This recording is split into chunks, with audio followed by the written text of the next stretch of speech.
What is going on, ladies and gentlemen of the tribe? Welcome back to a stream with me. How you doing, boys? How we all doing today? We all doing good? We all doing fine and dandy? I think turn down this music just a little bit. Turn down the music just a little bit. What's going on? Who we got in the chat over here? I can see Pie for me. How you doing, buddy? What's the temp today? Dunno. It's not too bad, I don't think, right now, but I do have two fans blowing me simultaneously, which is the only way to get live, really. Let me check the old temperadura. Yeah, it's not too bad. Today is a cool 28 degrees in my office right now, so that's completely manageable. Completely manageable. What's going on, Cambodican? How you doing, buddy? How the fuck you doing, you sexy ball man? I'm doing good with it too. How the devil are you doing? Owen Moss, how you doing? Here's some advice. You are wiser today than you were yesterday, and tomorrow you'll be wiser than today. I like it. I'd like to think that getting wiser every day is a cert. That'd be awesome. Bazinga, thank you so much for the resub there. Hurricane hit my island. Oh shit. Finally, rainy and windy as hell right now. First stream without power though. Uh-oh. Well, shit. Bazinga, stay safe, buddy. Stay safe. Stay safe. What's going on, Lord Porg? Kiso, how you doing, bro? Mr. Meat, how you? Landanka, how you doing? What's up, my smooth soprano? How's it going, bro? The fact that it's 20 plus degrees out and it feels like chilly is insane. So yeah, we are here. We're loud and proud, baby. We are loud and proud. So we're going to be doing a little bit of speed GAC because in an hour's time we've got tribe talks. So I need to get through my GAC before then. In an ideal world. In an ideal world. A shining point of view.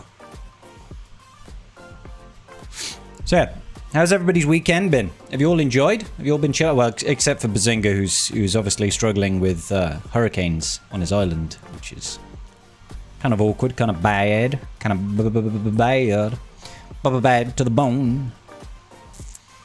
We are loving life at the minute. You know, the only problem with Sunday is that it is followed by Monday, and that's the start of a brand new week, and it means the weekend's over, and I don't like that.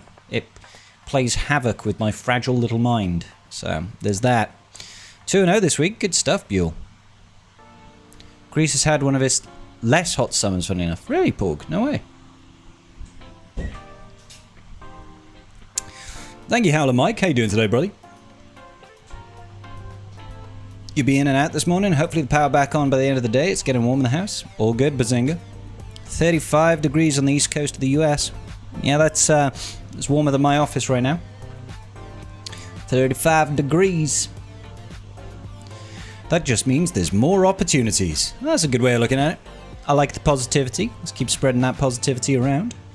All right. Should we take a look? Now, oh, my face is gone. My face must return. Scribe's face will return in Avengers Doomsday. I don't think I'm going to be in Avengers Doomsday, I'll be honest, guys. I don't think I'm going to feature. It'd be cool. Do you think I could be one of the Avengers? Or would I be like a nameless henchman? Or even worse, would I be like extra on the street that gets killed in a freak accident or something? I don't know. But hey. What is that Jawa Merchant bullshit? What was that? Jawa Merchant Chance 2. Valuable materials and crystals. First time payment only. Alright.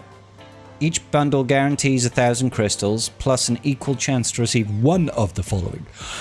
Alright, so you get 1,000 crystals, and you get one of these. Terrible. Terrible. Ba, ba, ba, ba, bo, bo. I don't know how to beat Stranger Spider-Man with my roster, so I'm pretty sure I lose. Usually it's either Sateel or Lord Vader. The scribe has returned. I have. Jew has. What's going on, bro? Sounds like something someone who is in Doomsday would say. Well, we'll find out in a couple of months, won't we? Hate to say it, but a thumb from Spy Kids, my man. Hate to say it, but a thumb from Spy Kids? What? I have no idea what that means.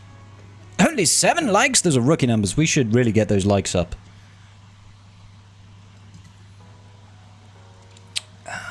Alright. Let's go ahead and just, grab all this crap. Because, we do want to get little Gremlin Yoda up to 7 stars. Look at that. 6 shards away from being a 7-star Gremlin. And he only needs to be 55 for the max tier rewards. Boing Fwip is how I would best describe that. Do do do do do do boom boom. I will take the 1500 error currency. Thank you very much. Thank you kindly. Thank you kindly.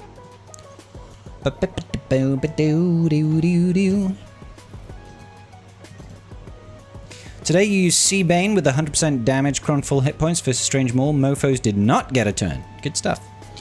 I don't have Satil or Lord Vader. I was on easy normal for Satil and wasn't even here for Stranger. Fair can Borokin.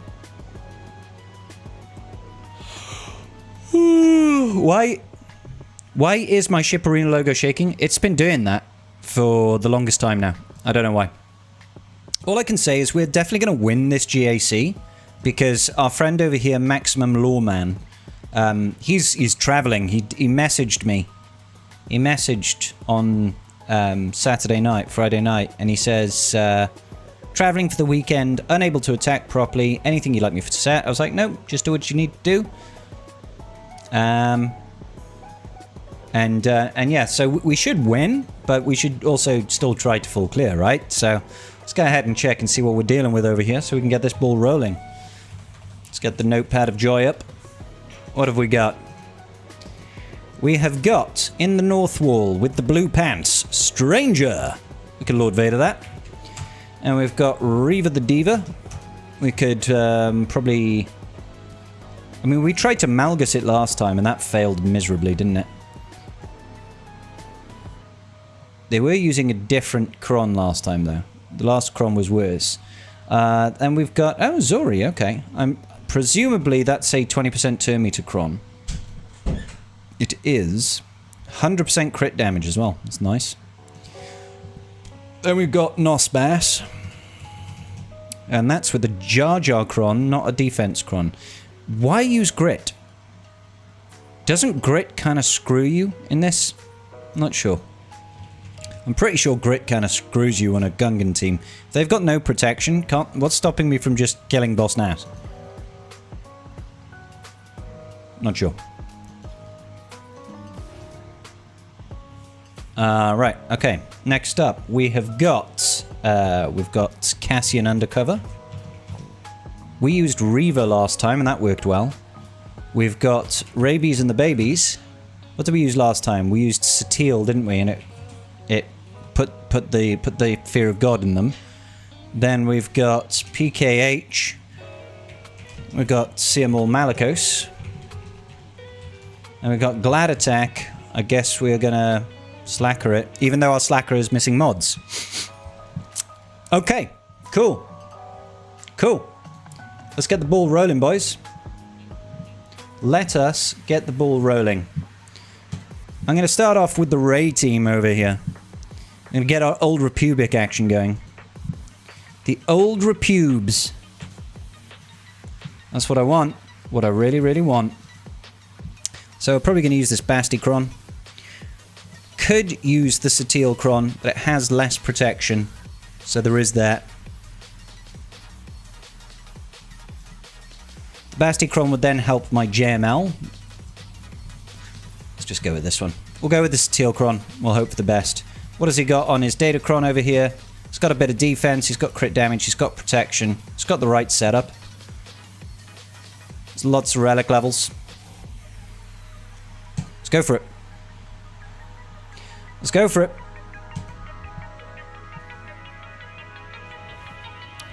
Okay. We are going to start off with...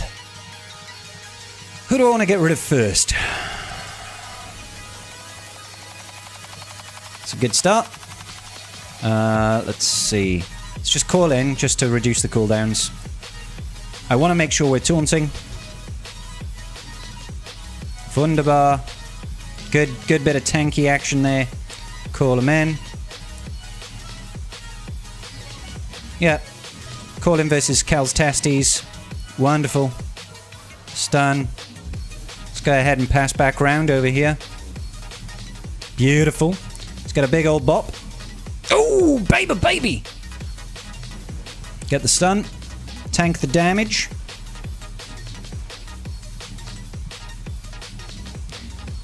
Right. Let's call in our good boy Jedi Revan. Let's flip it on back and reverse it. Let's get the stun over here. Oh, I was really hoping that we would get round before she got into ult. I mean, the plus side is she's lost a unit, so she's not doing maximum damage.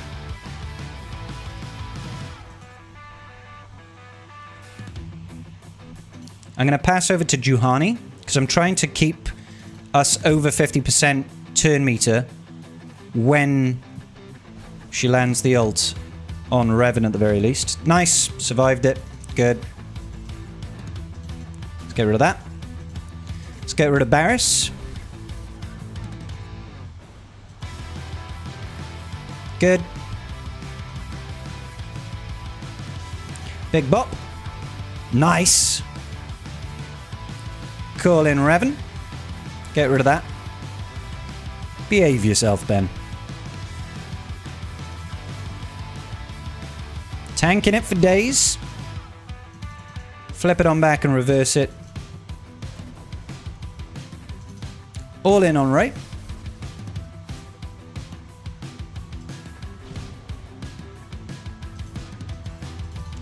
Reduce the cooldowns.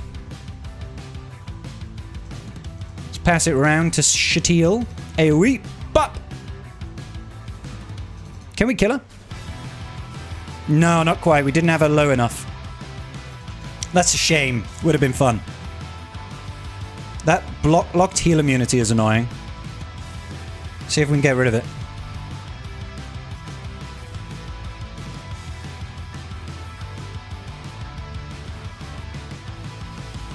That is so frustrating. That is so frustrating, dude. Like, come on, man. Stupid. Alley-oop. Alright, we got it. Hey, thank you, Evgeny. Thank you, buddy. Appreciate you. Appreciate you. Okay. So, Satil. We did fine. Got unlucky with Jolie. Let's Reaver this. Are we winning, kids? What's going on, Aatrox? We will be. Yeah, we will be. You will be. Let's get an attack across if we can. Do this 100% damage one, because that'll be fun. Go! How you doing today, Aatrox? You okay, buddy? Just got spoot 'em all. Nice. Whop. Rude.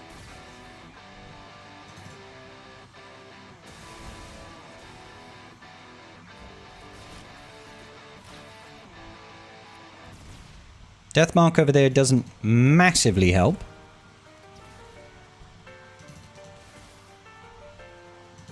Let's go ahead, get the torture on. Flip everybody off. Not entirely sure why she's not dying.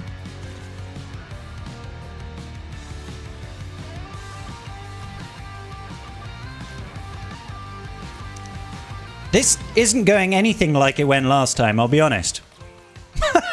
Okay, good stuff. I thought this was a locked in and Sinterkaz was just like, you know what, I'm just not going to take damage. Cool. So tomorrow back to work. Yeah, that does suck. Doing good, doing good. Just won your GAC. Nice. Today is the last day of your vacation. Fair dues. Alright, we'll just JMK it.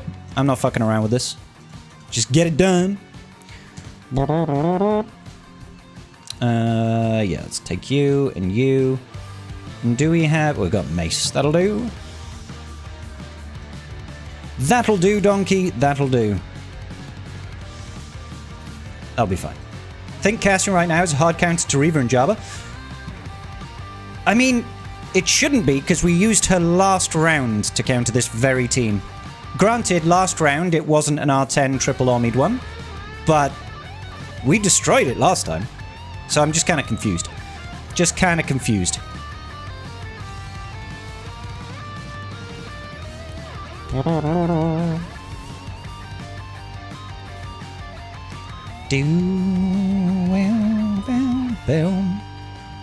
We'll get him this time, though, I'm sure. Rude. Of course you missed.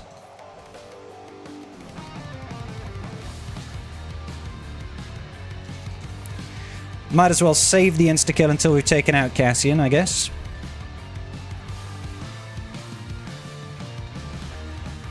Come on. Let's be having you. That's so annoying.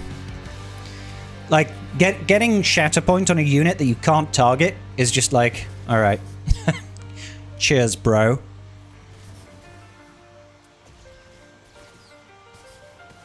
Satil beats pretty much everything, to be fair. She's pretty darn good. Oh, this is just going to get annoying. When he doesn't have that vulnerable.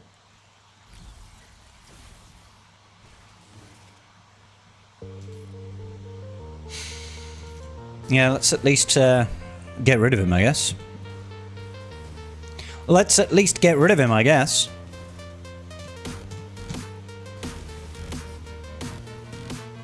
Boop. Boop. Come on, then. We'll get rid of the rebel trooper. And we'll get rid of him. Luthen. And then we'll get rid of Stealthy Girl. With any luck. And then everybody will be happy.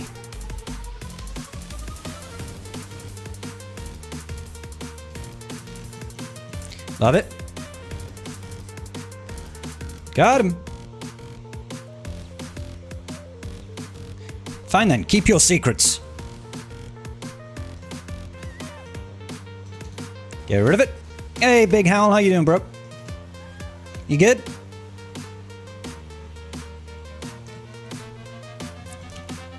Finally got to the upper 20s in fleet. What do you recommend to counter Leviathan? Because that's all I see now. It depends what you run with, Howler. It depends what you run with. Right, we're going to go in with our low modded crew setup. Slacker setup over here. Missing mods, baby. Can't wait. Chilling. Minus getting destroyed in GAC. Fair. Fair. What's going on, Stony German? How you doing, buddy?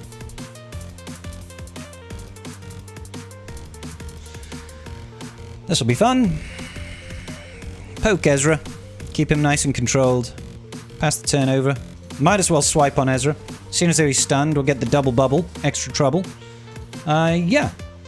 Back over. Kinda tempting to control General Syndulla. Do the Shocky. Get rid of her. Great. Swipe once again on Ezra. Oh, so close. Nice, we managed to strip the turn meter. Get a kill. Get a double kill. Mods are overrated, boys, I'm telling you. Mods are just so overrated. Who needs mods when you've got no mods? You know? Swipe away for fame and glory.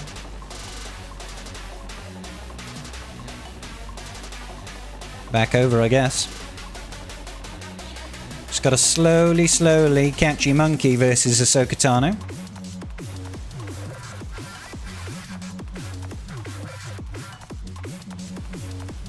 Good. Sure.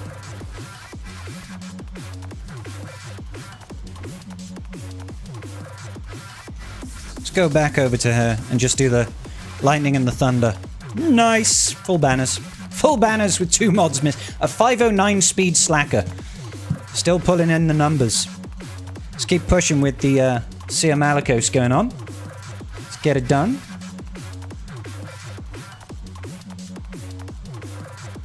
Where's Mole? There he is. I mean, we could take in Asajj, couldn't we? We could take in Asajj Fulcrum and then use the Asajj Cron.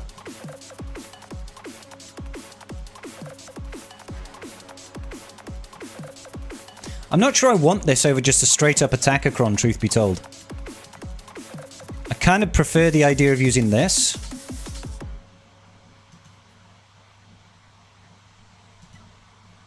Yeah, I kind of prefer the idea of using this and not using Asajj, and instead using someone who's not Asajj.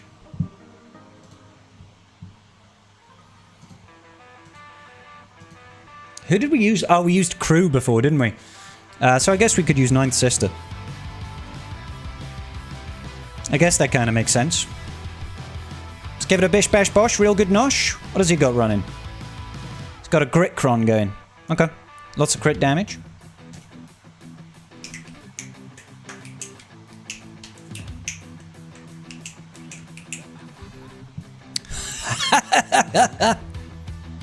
Son of a gun. Alright. Let's get this party started.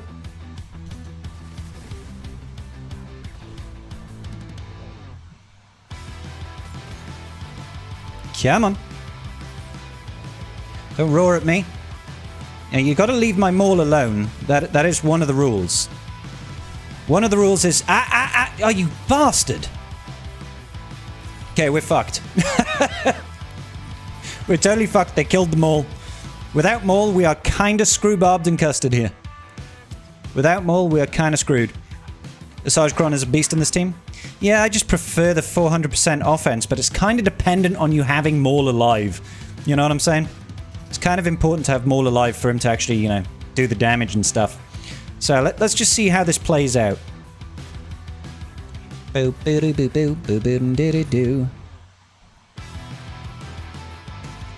Throw rocks at Smee.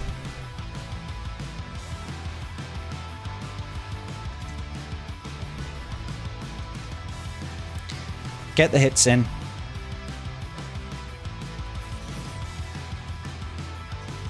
Just do a basic. Do a barrel roll. He takes reduced damage from percentile health effects anyway, so I'm not too fussed about that.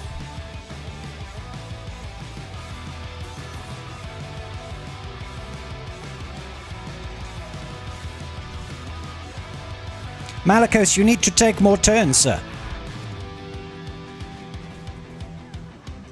This is going rather well at the moment, isn't it? Yeah, 70% crit damage is rather gnarly. It's rather gnarly.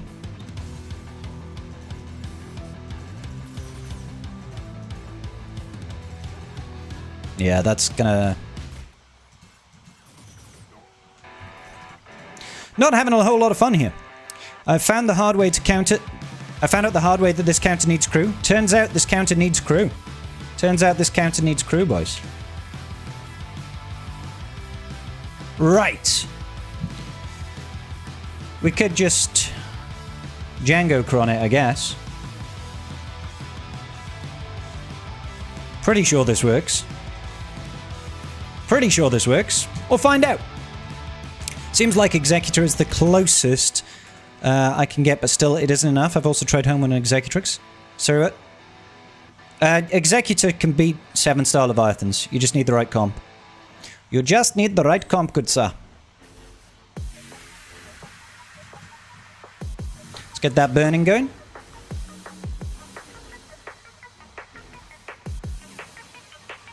Thank you for hitting Django, Smee. I do appreciate you.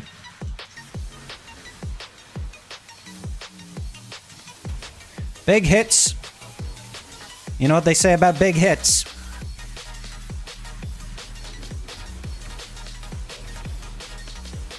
Get him, boys. All in.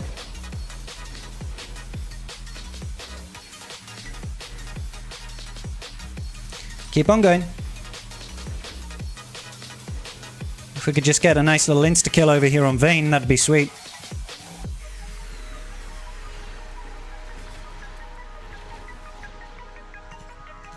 Get rid of him. Nice.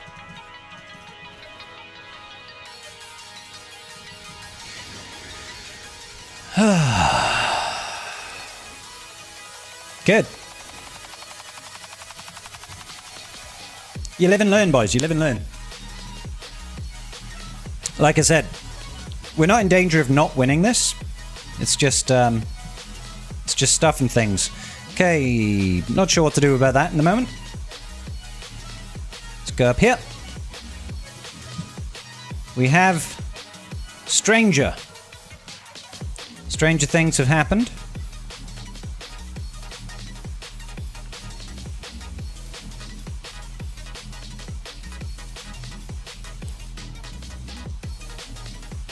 Take in one of them, I guess. What's going on, Tim? How you doing, buddy? Got a full clear, win 1796. Ooh, that's a close matchup, brother. Well done. It's a very close matchup.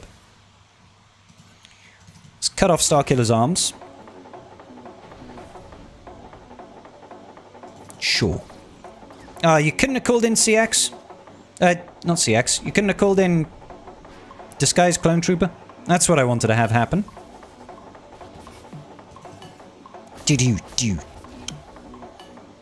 No, there's no revives, honey.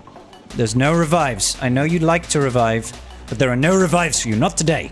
Good day, sir.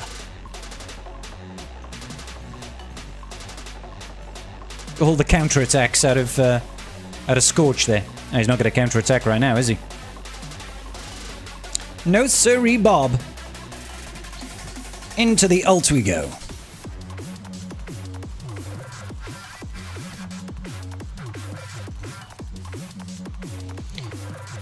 Let us make things painful. Focus down on Stranger. Might as well do a little bit of AoE action. Bap, bap, bap.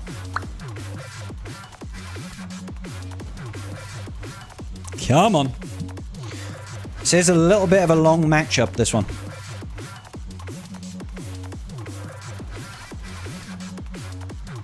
Ooh, drop it like it's hot. The DI over there on what's her name? Visas Ma. Let's keep it going. Little bit of yeet action coming in. Love to see it.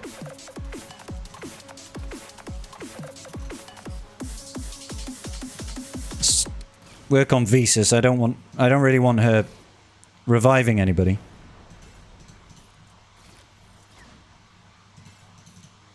Because that would be rather annoying.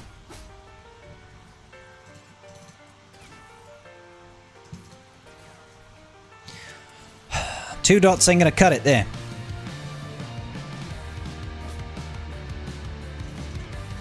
Four dots ain't gonna cut it either, I don't think.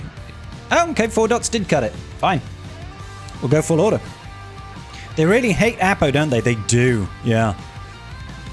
Starkiller's arms are still present. You need to fire CX2 to failure. Yes, he did failure. He did failure at amputations.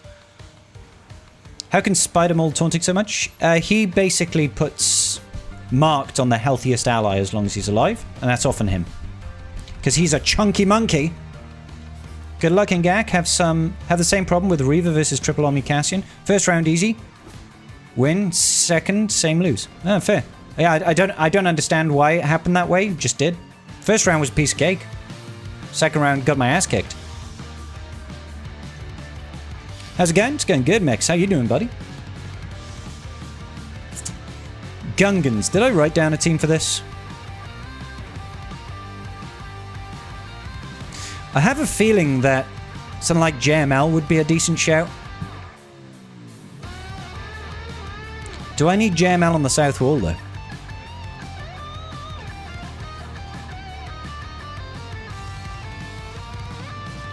I don't think... I just noticed that Jabba is in this team. I didn't realize Jabba was in this team. That's interesting.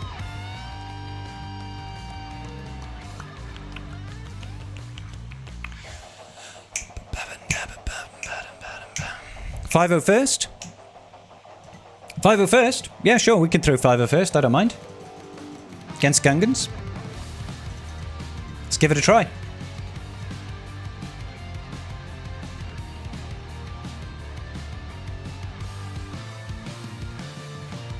I don't mind having grit. That seems okay. Losing to Levy on defense, thanks for asking. Yeah, that's painful. So, the boss Nass over here.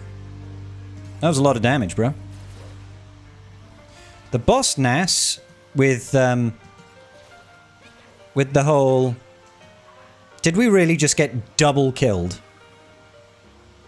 I haven't even taken a turn yet. This is kind of weird. This is kind of very strange. Like, it's just... No turns for you! Alright, okay.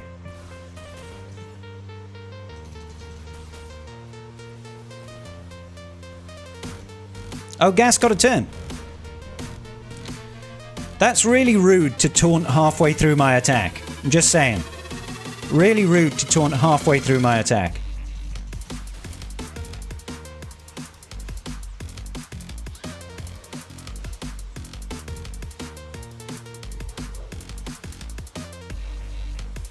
Boom, boom, boom, boom, boom, boom. It is really weird when they don't have the attacker cron, but they're hitting like they do. They're doing so much damage, it's insane. That did not work, guys. That did not work. It was worth a try, but that definitely did not work. Let's just try it, shall we?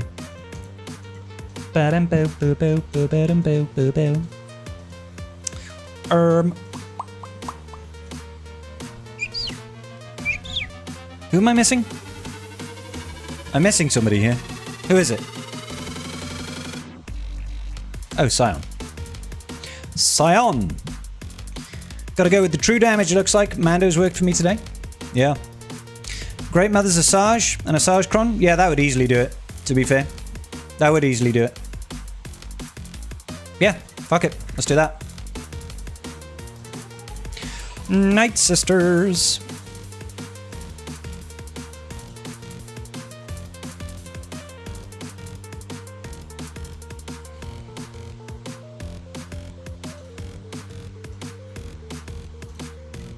Let's get the Asajj Cron going.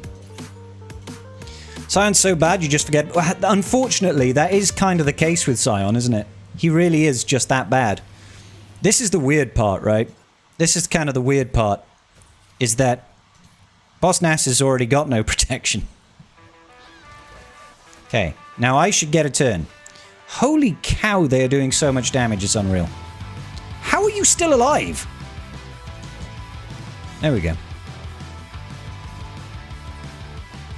Not quite sure what's actually going on with these Gungans, but they are dropping houses on me.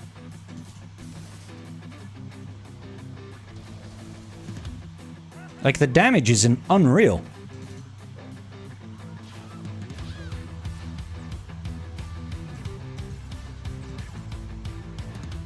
Like, you should be dead. There you go. Terrific. Did I win already? Yes, we have. We have already won.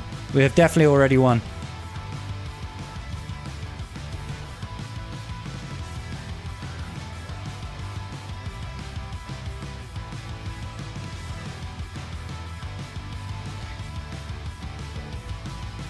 Turns are overrated, bro. Turns are totally overrated. Kill Boss Nass first, always. Well, I went for the damage dealers because Boss Nass has got grit, so he's already going to be chunky. But whatever. Like I said, it doesn't actually matter. I don't understand why this team is doing so much damage. It's confused the crap out of me. Don't damage dealers first. Oh, you kill Boss Nass first, always. Yeah, fair. Right. Let's just get the Mandalorians in. I do not care. I care not for the squabbles. The quibbles. Scribbles cares not for the quibbles. I don't really need that 400% offense right now. That's the Thugnaut Cron. I don't want to use that. It's just sort by offense. That's not an attacker Cron. That's Sorty Cron. That'll do.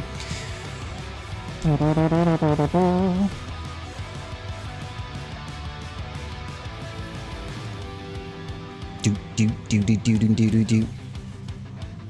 It could also be the fact that I am getting kind of screwed by not having mods on as well. There is a little bit of that going on too.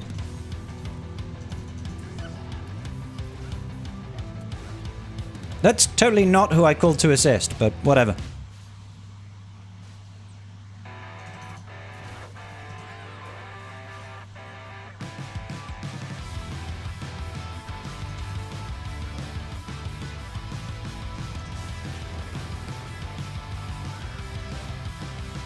Bow.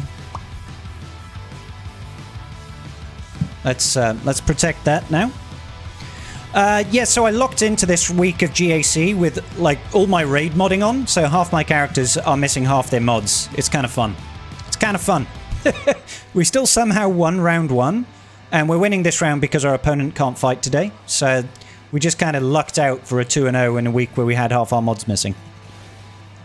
It's kind of fun. I could show you some of the great fun mods that we have at the moment.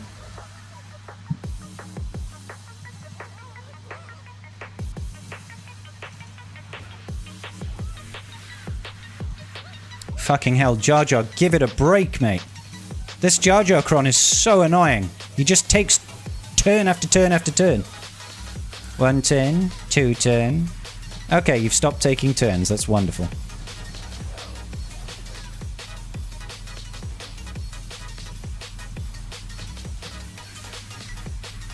You played Gungans versus Gungans in Territory War. Weird match. I killed the whole team in one shot and the generator was still standing. I guess you were using an attacker Cron then, because all the true damage, right? We're dropping left and right. We are.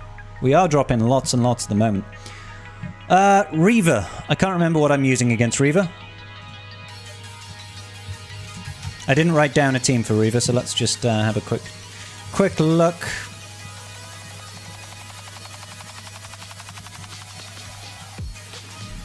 Bane, I guess. Yeah, I could Bane it. I don't mind using Bane over here.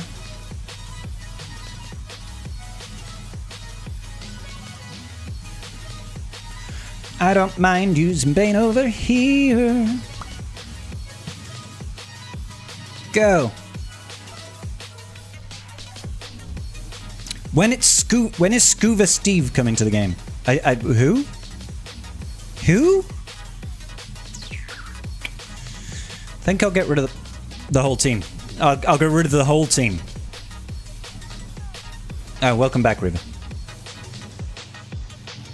I wasn't expecting the whole team to disappear. I'm not mad about it. I just wasn't expecting it, you know? Got it. I haven't played enough of Survivor, and it was a long time ago. I can't really remember much of the characters. What do you use against Palpatine, New Vader, Mara Jade? We have used Balin, I want to say. Yeah, Balin, but you can also use Ugnaught Cron.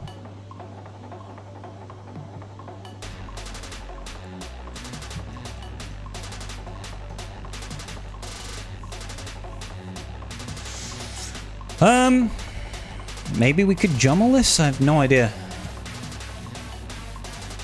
I have no idea.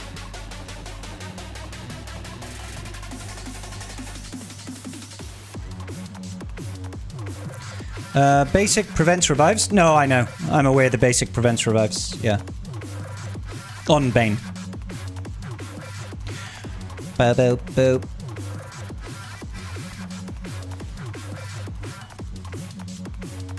No.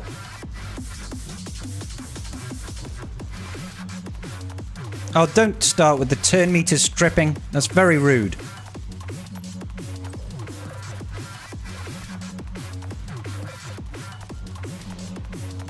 Think we're about to get trained. Let's try and get some turn meter on Luke so that he takes a turn and stuns them. Thank you.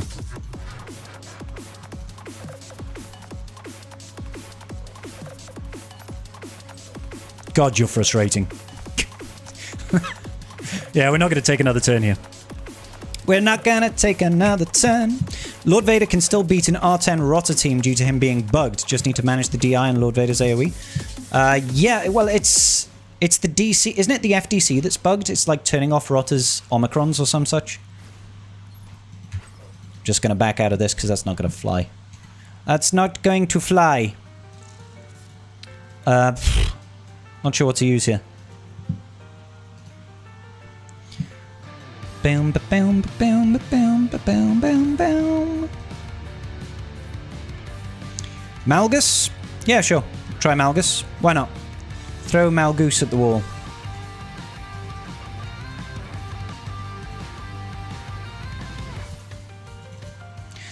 Boom, boom. Face any Rotters? I have not faced Rotter yet, I don't think. I don't think I've faced Rotter yet. Might be wrong on that.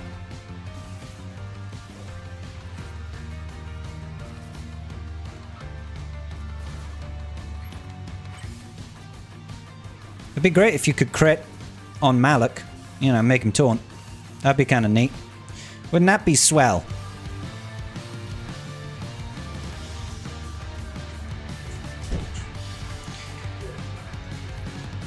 Do. It's a good job our opponent couldn't play, because there's zero chance we would have won this. There is zero chance we would have won this match.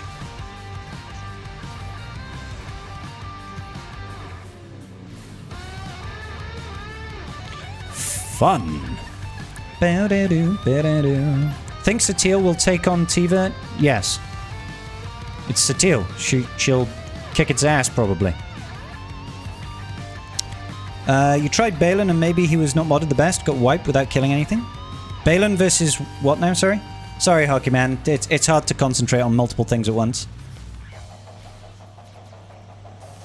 Going between teams and reading chat and thinking back to what people have talked about their team comps is quite hard. Oh, against Rotter. I want to try Cobb. I want to try Cobb Vanth versus Rotter.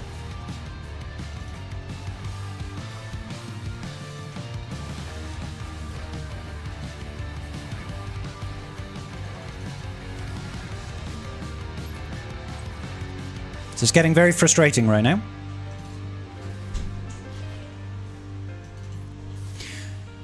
Oh my lord, come on, dude. What is it gonna take for me to actually be able to have life drain off Malak? I don't understand. I don't understand. Let me have a life drain with Malak, please. You know, his one ability that he's supposed to be able to use to kick ass.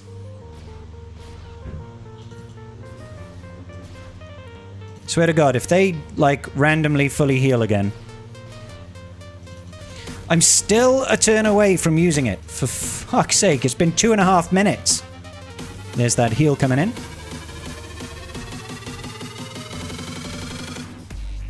Hey, what's going on, Delirious? How you doing, brother? Yeah, he's fully healed again. Oh yeah, sure, now we've got it. When it doesn't really matter. Get rid of him. Oh, come on, dude! He's gonna fully heal before I get a chance to hit him, isn't he? You know he's gonna fully heal before I get a chance to go back round to him.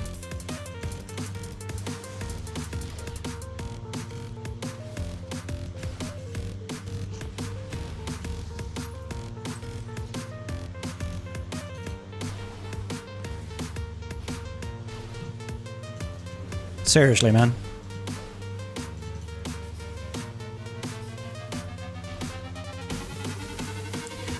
How is this guy not dead? Jesus Christ, will you die? Thank you, for fuck's sake. Like, what was he made of, dude? You're sitting there, like, refusing to die with less than 5% health.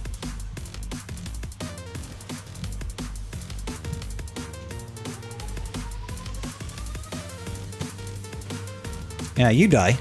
Good. Just get rid of her. Stupid. No, this is not the free-to-play GAC. God, no. JJ Production used the Sheriff versus Baby Slug this morning and lost. Good to know. What is going on with these battles? We're just getting our asses kicked. Just getting our asses kicked. Kaiba 1, and I'm not even in Kaiba 1 anymore. This is still Kaiba 2.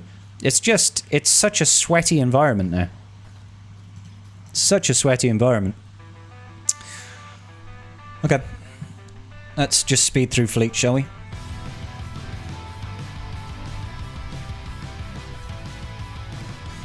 I mean, I shouldn't even need any of this, but whatever. Jaw dropped against those Gungans? Yeah, tell me about it. The Gungans just fucking... I don't understand where they got all that damage from. It was crazy. Was supposed to rain here, but... Wasn't supposed to rain here, but it did. So me and the pup are soaked. Oh, mate.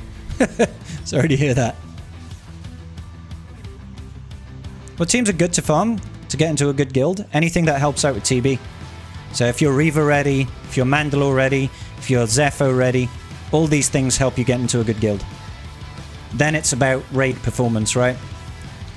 Guilds often don't really care if you've got Galactic Legends, but they care if you've got, like, fleets, and they care if you've got things that are going to help with TB and raids. So that's where your focus should be if you want to get into a good guild.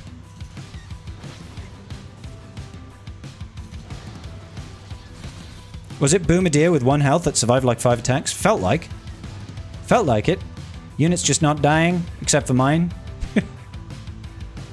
I don't get it. Sometimes it does feel like this game just has it in for you and just does not want you to succeed in any of your matches.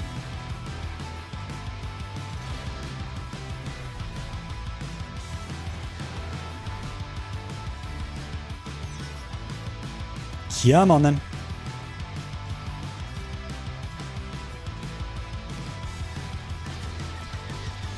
Pew pew pew pew pew pew pew pew pew. Got it.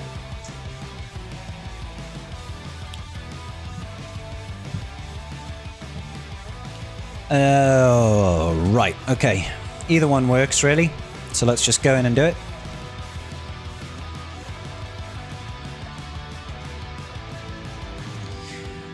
I won my to get back in Kaiba 1 and got stuffed by a 17.3 mil account next round, so fighting to get back into it again. Oosh. 17.3 million. At the bottom of Kaiba 1 / top of Kaiba 2. That's a painful place to be in, really. Get the marked over there on Bananakin.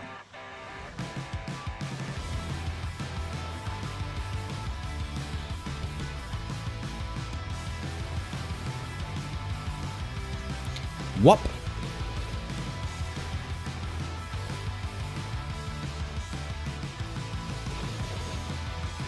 Good.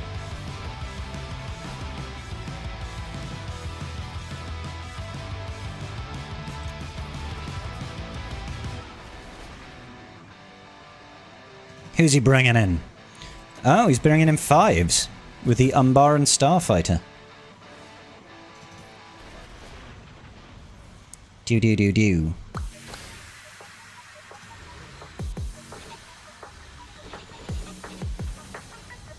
Good. Basically killed 5s already. That was quick. That was very quick.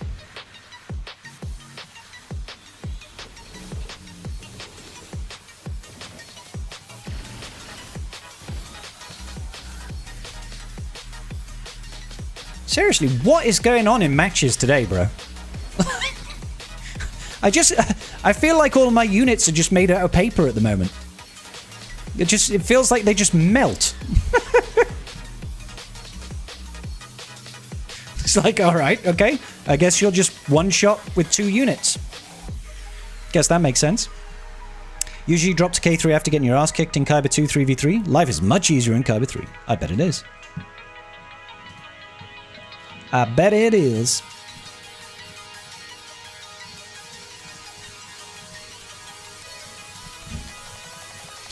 I'm 15.9 mil, started this round with the absolute minimum of Kaiba 1, 3611, and I am the smallest account in the bracket. Kaiba 1 is... Yeah, Kaiba 1 is so freaking sweaty right now. It's unreal. It's like, I don't think I've recalled it ever being quite so sweaty.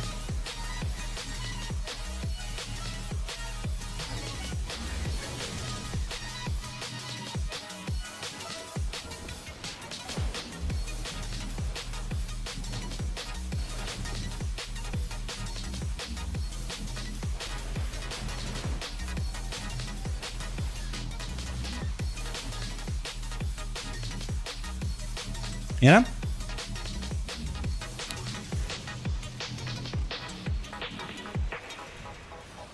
Correct, Delirious. Yes, that is true. With the squish nowadays, you need to win 80% plus to get into the Kyber 1/2 binary, and that assumes you get 250 to 350 point squish, which is happening more frequently. A 250 point squish? I don't think I've ever seen a 250 point squish. Usually the squish is like 50 to 80, dependent, right? This is the biggest pain in the arse, team. I'm going to try and just throw Balin at it. I don't know.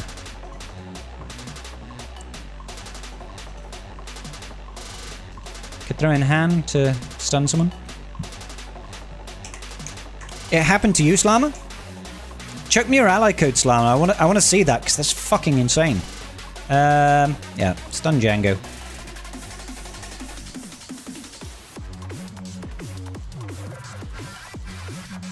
That's a lot of damage. Let's capture Django.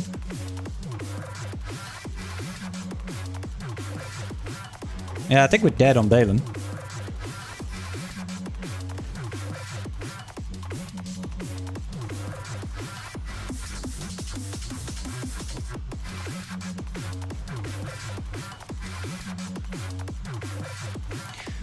Let's just call him in.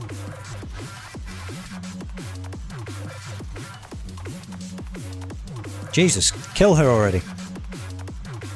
Or don't. There we go.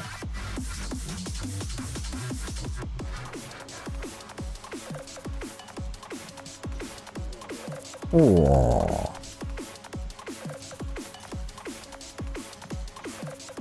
Okay. Like, that was very hairy at the start. We're not out of the woods yet, because Django can still utterly destroy our faces.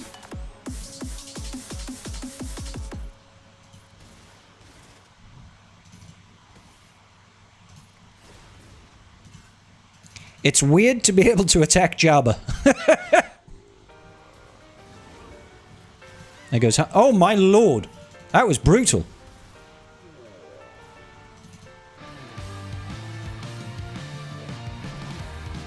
That was annoying. I think he was blinded from Jabba, but... See if we can beat Jabba now. Slow him down? Oh, no, it doesn't do anything. I was thinking, fracture, right?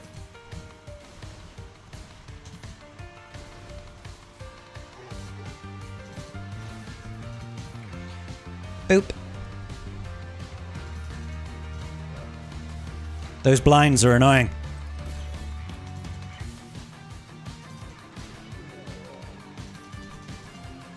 I don't think we kill Jabba. I think we time out on the Jabba. Yeah, can't chew through him.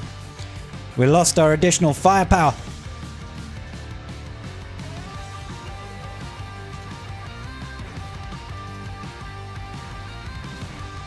The mods are really hurting me. They really are, I agree. Turns out mods do matter. Not having them kinda sucks.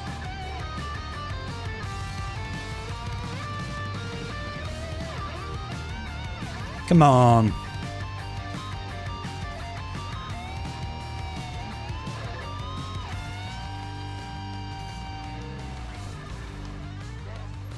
Beskar. I actually think ability blocking him is bad.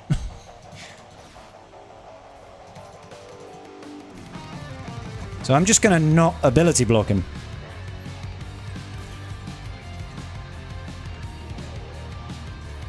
He says and then immediately does the ability block move. Come on. Close. Very close. That was kind of gnarly. Okay. Not sure what's going to work against this. Let's take in C. With what? No idea if this works. Go.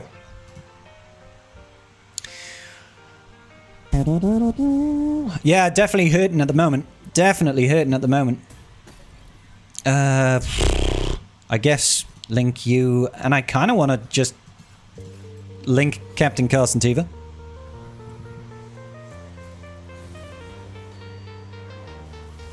I feel like that makes sense.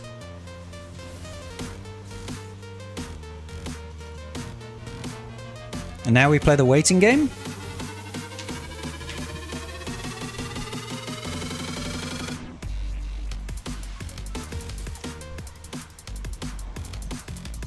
Yeah, let's heal up a little bit. Doot.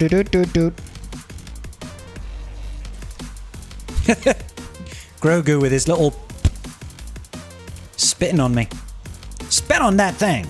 That's a bit weird to say about Grogu. A little bit weird to say about Grogu, not gonna lie. Ah, yeah, that's just basic.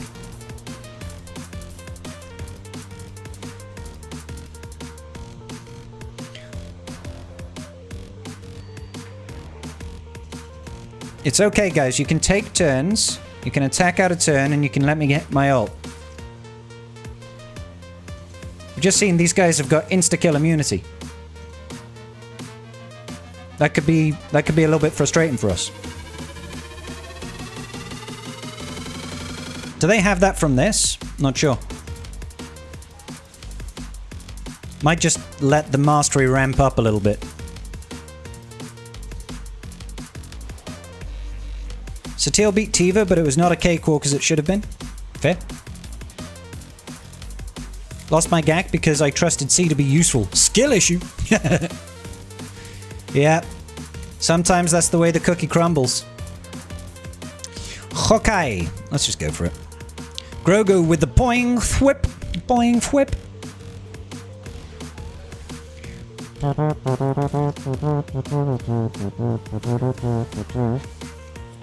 Let's just see if we've got any damage. Okay, we had some damage. That's not too bad.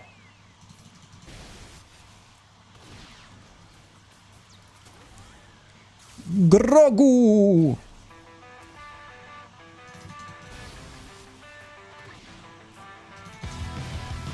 I really just want to kill Zeb. If I can focus on killing Zeb, that'd be kind of sexy. Good. Zeb's gone. What the fuck did Tiva just do? I'll take it. What the fuck? No, probably not, Drex. Probably not. I've been focusing on this. Tiva just like one-shot C then. Let's use Queen Amidala, I guess. I'm just trying to get through GAC right now. Because we've got tribe talks starting soon.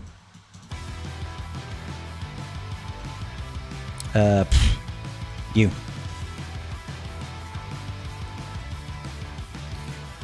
Average C experience, yeah, tell me about it. Tiva doing some unlimited power. Yeah, he was showing C who the real GL is.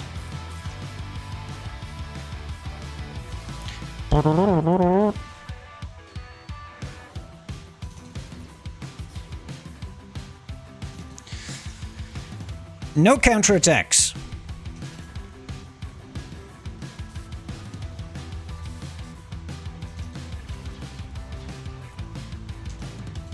Go on. 1 down. 2 down. Grogu with the spit. The hot tour. He spat on that thing. Didn't have the chance to, Grey. Did not have the opportunity. Slap. Got him. Cool. All right. We've got Cobb Vanth. Let's see if Jedi Master Mace Windu can do anything. I've got high hopes for this. By high hopes, I mean I have very low hopes for this.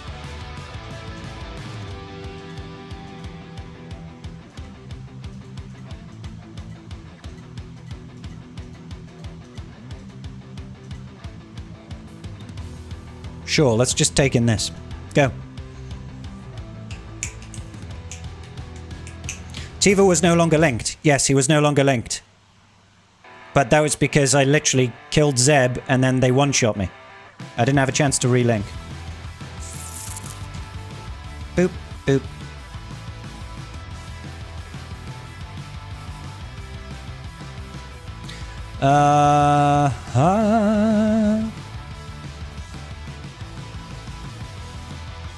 Boop. Sure, let's do some of this. That's a lot of thermals. Not sure I'm a fan of the lots of thermals.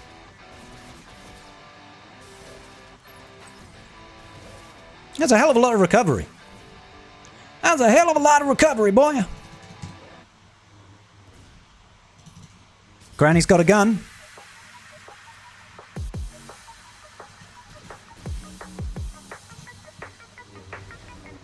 Need to recover because she's about to blow up. Never mind. Never mind! Guess she'll just be blown up. Thermal detonators. Gotta watch out for them. Uh-oh. Good job, Granny. Okay, that worked well. Big fan of that. We could mirror match. What else could we try? We've got New Republic, but we don't have the Cron to go with it. I don't know if I've still got my own Cron over here.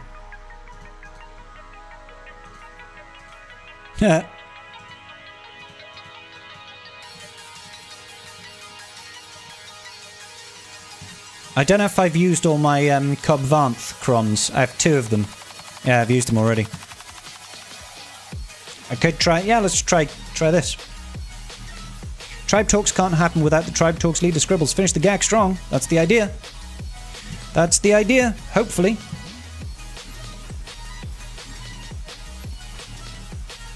Think about it. Let's deputize and deputize.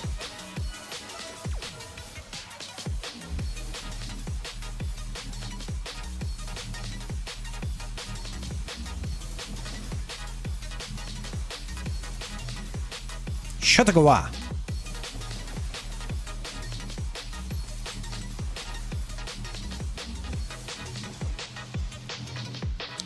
Yeah, throw a grenade. That'll work. Think about it.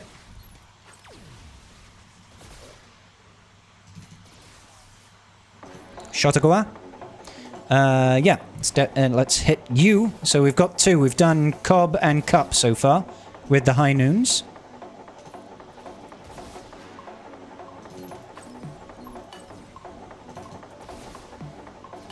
You're just missing every shot. What's going on, bro? Uh-oh, he's got execute. He's got the execute.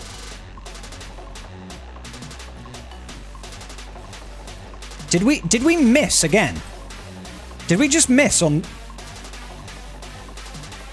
Am I going crazy? Or do we just keep missing this fucking Jawa? We are just constantly missing this Jawa, and I don't know why. Is there something on here? Don't know.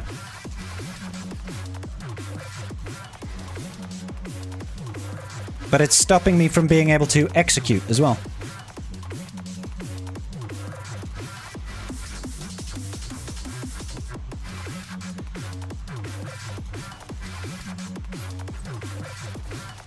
We've definitely hit 3 people with it. We're not getting the execute, apparently.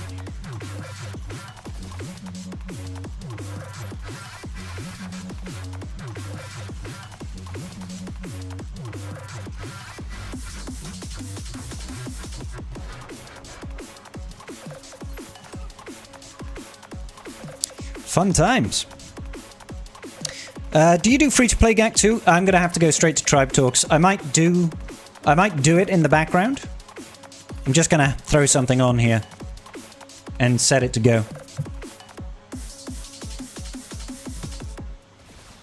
I've no idea if Wampa's gonna do anything.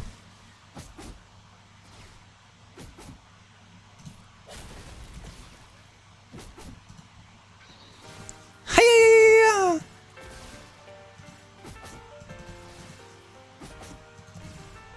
roar about it.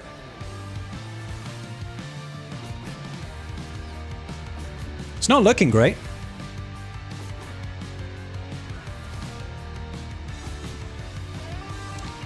Is it me or does it just not seem to be generating any turn meter? Aren't we supposed to gain crap loads of turn meter whenever we counterattack with Wampa? Does he stop turn meter gains? See, this is the problem. I don't read these kits anymore. Stormtrooper Luke and Rebels it? I can try. I can try.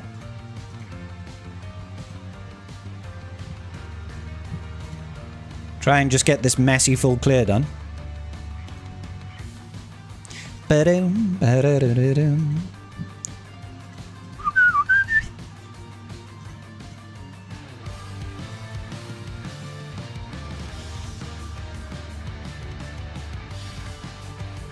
Burning and Outlaw both stop TM gains. Thank you, Porg. Maybe we try... not Rebel Fighters. New Republic. Try our own New Republic.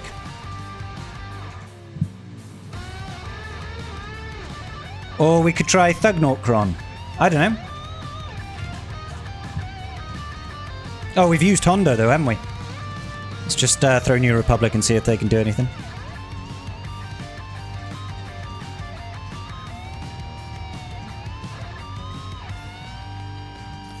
Seems as though we can't use this anymore. For fuck's sake, Scribe. For fuck's sake. Just trying to throw everything in at the moment. Go. Didn't Shortagua play the Doctor? What?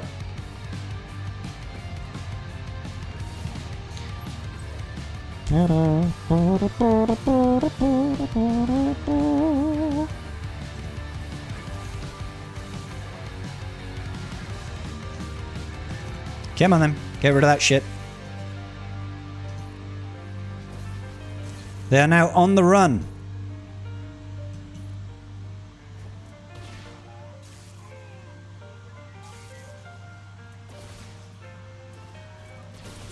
Okay, that did it. New Republic, bro, it's a dope team.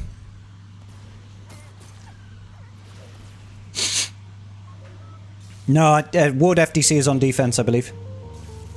I think the Ward FDC might be on Glat or something like that.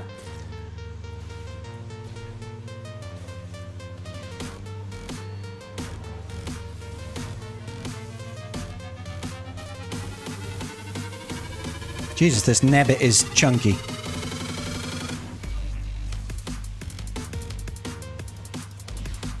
There we go. We got the messiest full clear. Congratulations, tribe, we did it. Holy moly. Right, I'm going to see if Karth is around and available. Let me just poke him.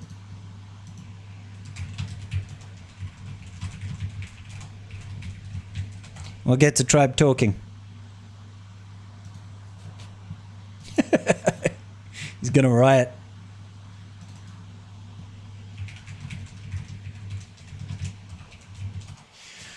Right, one sec, guys. Grab a drink and I'll be back.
Alrighty.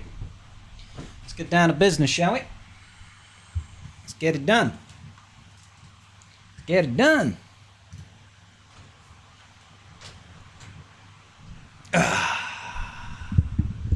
Tava 12 stacking crit damage when the counterattack thing. 50% no cap. Gotcha. Get rid of that. Open this. Hey, buddy. Oh, Carthrick is bald again. How you doing, bud? He is. Okay. Doing well. Doing well. We are already live, obviously, because I was gacking. I was gacking all over your face. Oh, so I can't talk shit about people while we wait for this. Yeah, you could totally talk shit about people. I'm excited about it. Let's do it. Let's do it. Welcome back, ladies and gentlemen, to another episode of Tribe Talks with two bald people. Two bald people talk about stuff. Bald is beautiful. It is, actually. I have it on good authority. I have it on very good authority. How you doing, Karth? You good, mate? Good. Yeah, I'm doing great. Yeah? How's the house hunting doing? Well, just we're in a little bit of a circle jerk right now, so Okay. it's kind of it's fine. It's just like, so the house we want to buy. Yep. The people that are selling it have a contingent offer on another property based off of them selling their house. Yep. Gotta love James. My offer is contingent on selling my house, but you can't have two contingent offers on the same thing unless the first buyer agrees to it. So we have to get them to agree to allow me to be contingent. So we're just kind of like all dancing in a circle, waiting for shit to happen. Sounds beautiful.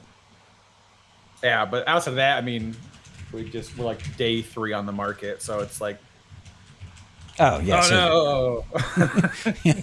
Very much early days. So I'm guessing you've not had people visit your house yet, or have you had interest at all? I mean, not anything reached out directly. No, not yet. Mm-hmm. But I'm not that deterred. I'm not. Well, it's been 3 days. So, I mean. Yeah, it's been 3 days. Like, get to 30 days, and I'll be a little heartbroken that we've had nothing. But I'm pretty confident we'll start getting showings throughout the week. I think if we would have launched a little bit sooner last week, we probably would have had something over the weekend. But yeah, we went up a little late on Thursday, and then so Friday and Saturday were our first full days. And so for a lot of people, kind of they want a couple of days to figure out when they want to be there. So that's fair. See. I mean, we'll see how it goes. Your office looks very clean and tidy. I mean, like, yeah. Oh, I got rid of like half the shit in here. I was gonna say the other desk is gone, and that desk had so much stuff on it. And that desk is just like the other side of the room. The chair over there is gone now. All my building plans and stuff are gone. I moved a lot of things out of the room just to make it look cleaner.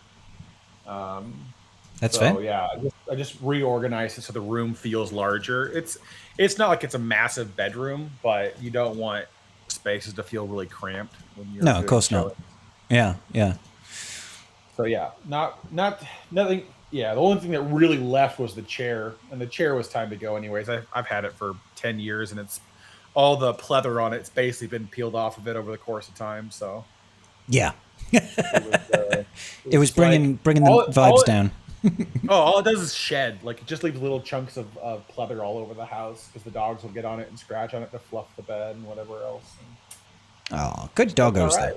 Yeah. So, well, that's why I kept it for originally was, but it's the chair Wayne used to sleep in when I was at my apartment. And so I brought it here when we moved out so that because he would sleep there all the time. It was basically his dog bed. Yeah. Because I got the chair for free from my dad, so I just kept it. And then it's the best price you can get. It's pretty ratty. So I was like, oh, it's time for it to go. It's been here for like 12, 15 years. So that makes sense, I guess. Yeah. Yeah. Well, it's all very exciting, Carl. It's all very exciting. I personally absolutely loathe moving house. It's the most stressful and annoying thing in the world, in my opinion. But I don't really mind it. It's just because I don't have a lot of stuff in the regards of like boxes. Yeah. Like it's gonna be like all the kitchen stuff that's probably gonna be the most stuff. Yeah. But like I could probably get most of my stuff out of the house in like a dozen boxes or less. Nice. I mean, yeah. So, You say that as soon as it comes to actually doing it, you'll be like, "Where the fuck did I get all this shit from?" oh, I'm already there. I filled Oh, 3 really? boxes already of stuff that I probably haven't worn since high school or college. Yeah. But I just don't have any reason to go through it and get rid of it. So it just sits there in a whatever closet or cupboard you put it into. So Yeah. Well, like go you, my Mr. fat ass Minimalist. doesn't fit in any of that. So It's because all of your material stuff is in Swigger, basically. yeah, You know. yeah. No, I pulled out a pair of gym shorts the other day that I wore in high school. And I pulled them out and was like, they still fit, but the elastic is shot. And so once you put them on, they're as once they're stretched out, they don't come back in. And so I was like, well, it's time for those to go. Yeah. 20 years later, they can be done. They can move on to the next place in life. Yeah, they can find their next home. Fair enough, mate. Fair enough. Oh, dear me. So we had a little bit of news in Galaxy of Heroes this week, right? I mean, a little bit of flip-flopping and a little bit of strange stuff happening, right? I love how we had news and then no news and then upset about the news not being the news we wanted and then And other news. exciting. Yeah. And other news. Yeah. I love the fact that they fixed Hondo to do the thing, but because they didn't communicate the way they wanted to, they're reverting it, and then now they're going to leave it. And like, wait a minute. Yeah. So it's like we're basically back to square zero where we always were, which I'm fine with. That doesn't bother me. But we decided to go through the hullabaloo of like giving Hondo a week of being really cool, and then right out the window again. Yeah. I mean, like I said as much in the videos that I covered on it, but it's like I personally think that thematically the idea of him stealing literally every buff in the game is really cool. Like I like it. It just has to be done carefully because there's bound to be interactions that they hadn't thought about that's going to cause all levels of fuckery. Oh, right? What they need to do is change how the interaction works in totality. Any buff that can't be stolen, like they're locked. Let's say all locked buffs can't be copied or dispelled or stolen, right? Any of that stuff. Let's just say that. All you do is go, okay, if a buff can't be stolen, all pirates receive 1% mastery. Oh, I see what you mean. Yeah, I mean, you could do that. Yeah. When you get a lot of unique stuff that you're just going to keep, stealing and gaining mastery and gaining mastery. That's like the only problem with Hondo is that like the ramp is so tied to profit that there's nothing else in it. But I mean, it's not going to do anything crazy with just ramping more mastery.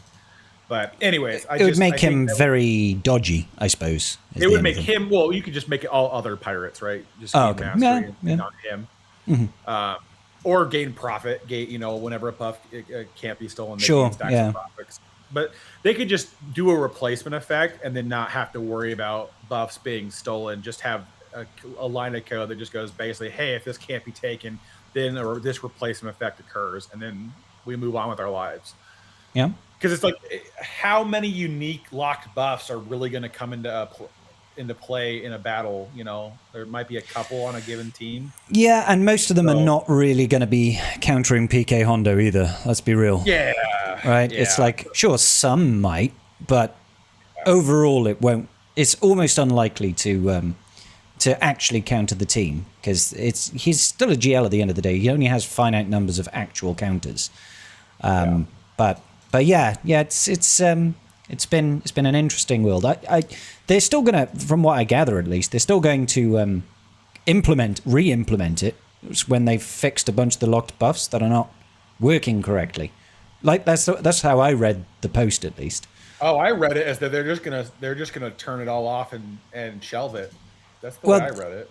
Well, they did say this is how he was supposed to operate, right? And they but at the very bottom of that whole thing, because removal affects some matchups where the issues happen to coincide with characters that were not correctly tagged, Hunter will not be able to steal the other small number of block buffs. We will continue to monitor this. And where did I read that?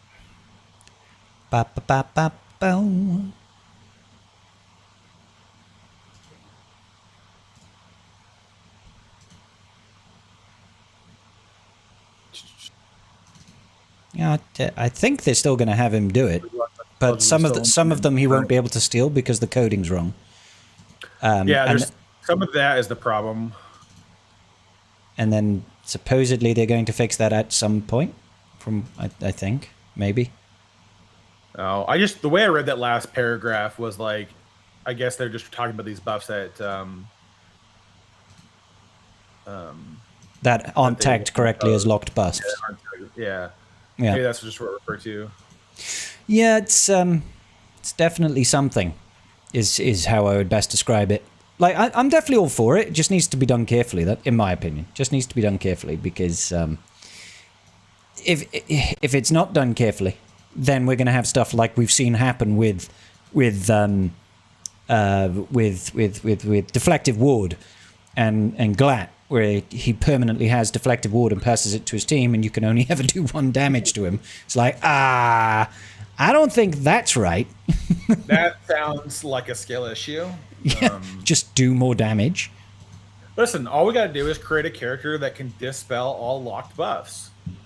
Like, come on, we got instant defeat, and we got instant defeat immunity, and then we got, damage. Are we going to have an instant defeat immunity or something? I don't know.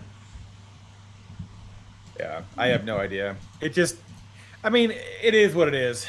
Well, because then we had what?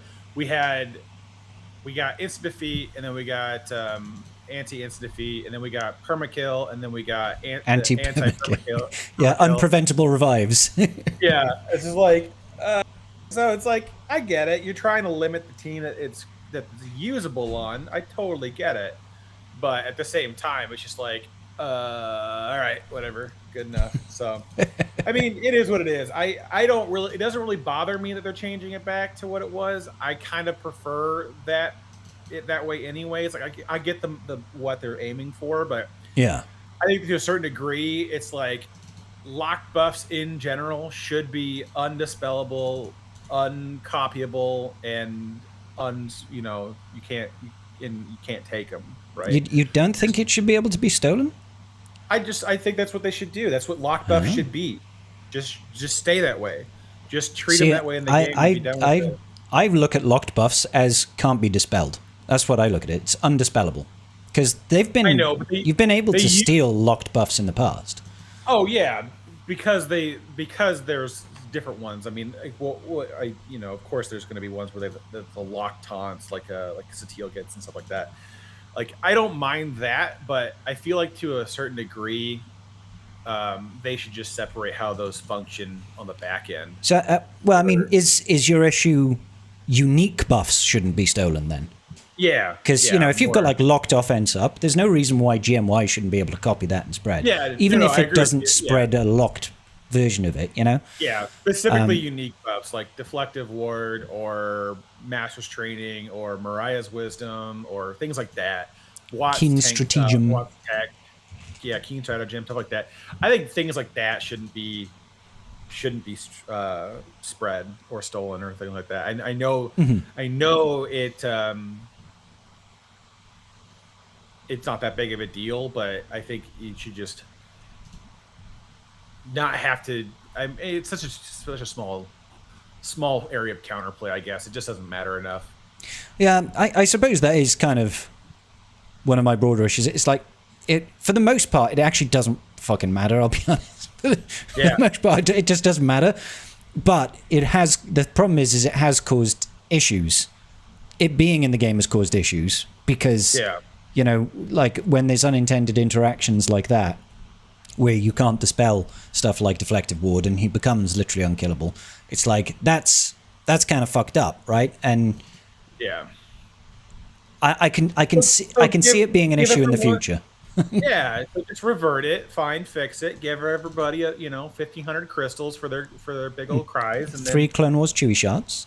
Yeah, 3 Clone Wars and go home. Like, it's not that big of a deal. I just found that everyone's outrage about it was just kind of funny because they were outraged that it happened. They thought it was a bug. Then we found it was intentional. Then they were outraged because of what it was doing. And then when they decided to revert it because of what it was doing, then they're outraged because how dare they take it away from you? And don't forget, don't forget also outraged because it happened a year after release as well. Yeah. Oh my God. Yeah. What? Like, nobody even knew it was a problem until I guess not nobody. A very small percentage of the player base knew it was a Yeah, problem. yeah, Apparently, can't say yeah. nobody because you'll get that one guy who's like, "Well, actually, I knew about it since the day after Hano released, and I've been an avid, advocate for this change ever since." Whatever. Like, you know, somebody's gonna do it, right? So Absolutely. can't speak in definitives, but anyways, I don't care. Like, yeah, roll it back, fix it, do a little, hey, player base, we're sorry. Here's 1,000 crystals. Move on with your day. We done with it. It doesn't matter. I'll take 1,000 crystals, please. I'll take 1,000. I Yeah. already took 15,000 today, so You took 15,000? yeah, Did I bought a vault. Oh, okay. That's. See, this is like copying and stealing, Carth. You bought 15,000. You didn't take 15,000. I mean, if I keep getting that Coaxium track reward, I will eventually take 15,000 there. That's how it Got works. an Yeah. extra 3,000 today, so Yeah. yay. Whoop, whoop. I do like the coaxium track. I've had people ask about that in the past, actually. Sort of saying, is it better to get that 5% discount, or Oh, no, is it better to buy from the store? I'm like, buy from the store. If you are spending $100, which is what it takes to max out the coaxium track, the $5 you save if you buy it in the PC client versus buying it on the web store, the minimum crystal return from that coaxium track is greater than the 5%, the $5 you save, right? Mm-hmm. So it's like, if you're spending not large amounts, but if you're gonna spend $100 in a given month or whatever else, or over the course of time, the coaxium will always pay you back better because you not just get the crystals, you get the additional energy, you get a Zeta, you get an Omega Mat. Like, there are other things that bring value to it. And then if you get the good rolls, because it doesn't the web store, it's between 200 and 1,000. Yes, it can. No, doesn't it go up to 2,000? I can't remember. No, I think it's 1.2. I want to say. I'll jump on there because I can't remember. Web page between the. I'm trying to stare through my mic stand and I can't see shit. Let's see. Yeah, it's between 200 and 1.2, and you get 1.2. Yeah. Three of those in a single pull, so 600 crystals minimum, upwards of 3,600 at the max. Mm-hmm. I mean, like, it's pretty good. That goes anywhere from like $5 in crystals to like $30 in crystals. Like, yeah. that seems like a pretty decent sneeze. And then that doesn't include no doubt. The energy you get, the additional other rewards that are in there, the Zeta Mat, the Omicron, things like that. So yeah, the Coaxium heist is always worthwhile. Big picture, like, it's always going to be the better one to do. Yeah, I've always liked to do it because the way I look at it is like, it's 5% you're saving. Do you know what I mean? 5% is not a hell of a lot. If you're spending $30, you're saving yourself what, $1.50? Like, that's not that big of a saving. I know over time, obviously, depending on how much you spend, it does compound, right?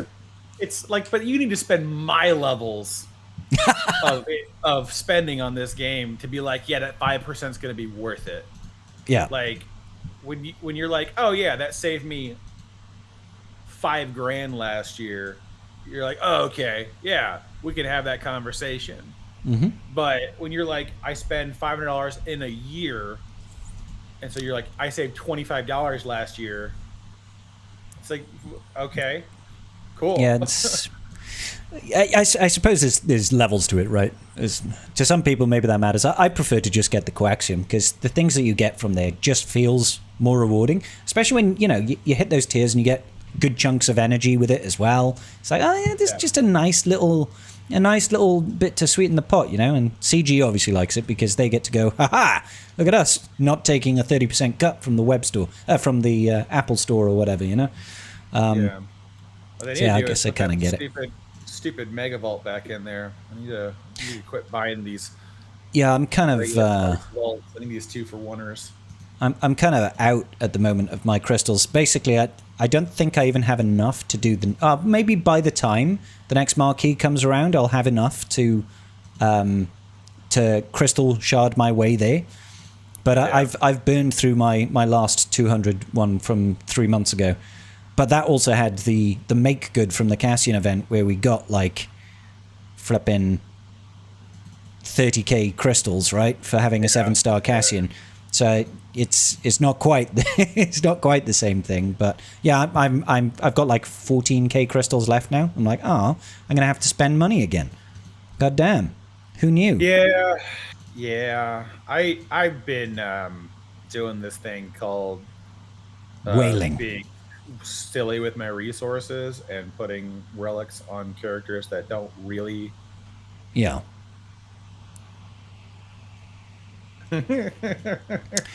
Yep, Carthrick. You could have saved. You could have saved $5,000, and well, maybe $7,500. I don't know. Yeah. No, that's like to be at that 100k a year, man. That would be pretty nuts. That's like I'm like what?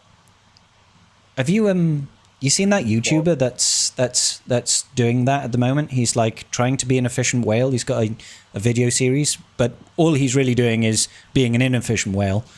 And he's like, it's day 8 and I've spent $2,000. Like, holy fuck, this guy. I mean, if you're buying like the cool this cool thing called Lightspeed bundles and tokens, then you can have a conversation about being an efficient whale. But I mean, if you are doing anything else, you're not being an efficient whale. You're just spending money because you can. Well, I didn't see the video myself, but I had a link and somebody said he chose not to buy one of the Lightspeed bundles that had Vader in it. It had like 7 or 8 characters at relic levels. And he didn't want to buy the Lightspeed bundle with Vader in it because he's like, I have Vader at 7 stars already. I'm like, no, but no, sir. Wait. Wait. No, I won't be. I will not be rage baited into correcting somebody on the internet. Okay. I'm trying to rage bait you. If they want to go jump off the cliff, that's fine. Let them go do it. I don't care. But I mean, he's obviously brand new to the game, is the thing, right? So he doesn't understand what value is right now. And I think his comment section, his chat has been trying to correct him and sort of lead him to the path of enlightened whaledom. But I just thought it was kind of like, it's kind of interesting. It's kind of interesting. I'd love to do a comparison of like 1 week. I'll spend the same amount of money. We'll see what the difference is in the account when you know what you're doing. But that would just be pissing away $2,000. So yeah, I've thought about it so many times on doing something like that, even just for like providing content for your channel of like, you know, of having a whale accounts in 2026 kind of thing. Mm-hmm. And it's just like the cost would be like, it would be, the question really comes down to like what part do you want to focus on when you're talking about spending that kind of money. It's like, is it just about collecting units? Is it about being, you know, competitive? Is it, you know, where do you want to draw the approach? Because you can literally just burn through plastic on these fucking accounts if you want to. Like, it's not hard. For sure. Yeah. It's very easy to be like, oh, I spent $1,000 today. Especially when it's a new account. It's not that hard to go through that much stuff because you just want everything. You want to buy the gear, buy it all now, do it all now. And so you get to gear 12, you want to buy those pieces out. So you spend $100 on 3 gear 12 plus pieces, and you can spend $100 on a vault of crystal to buy stuff with the crystals to get the gear, get your kairos and stuff. I mean, it's just endless, right? Of what you can spend money on.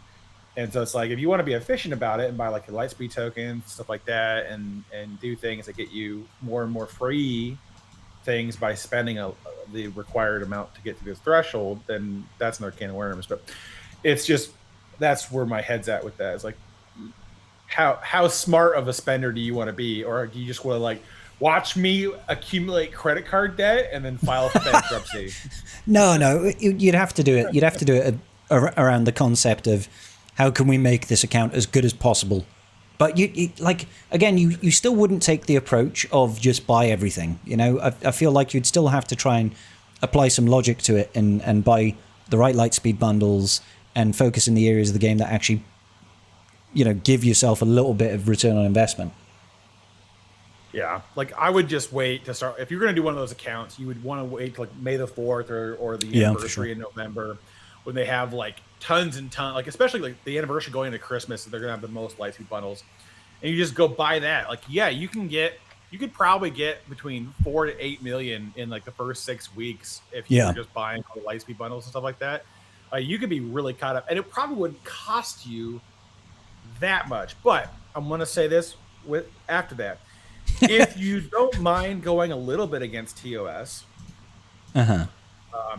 you could go buy an endgame account with really good mods and really good everything else. That would be the cheaper way, to be fair. Probably the same price tag, like $5,000. You could go buy a 18 million GP account with 400, plus 25 speed mods and datacrons and all the good things. Yeah.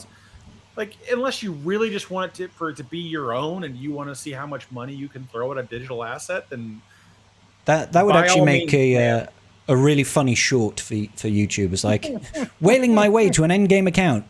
Just start. It's like spend $5,000, buy a 17.3 million GP account, and then the next screen is your account has been banned.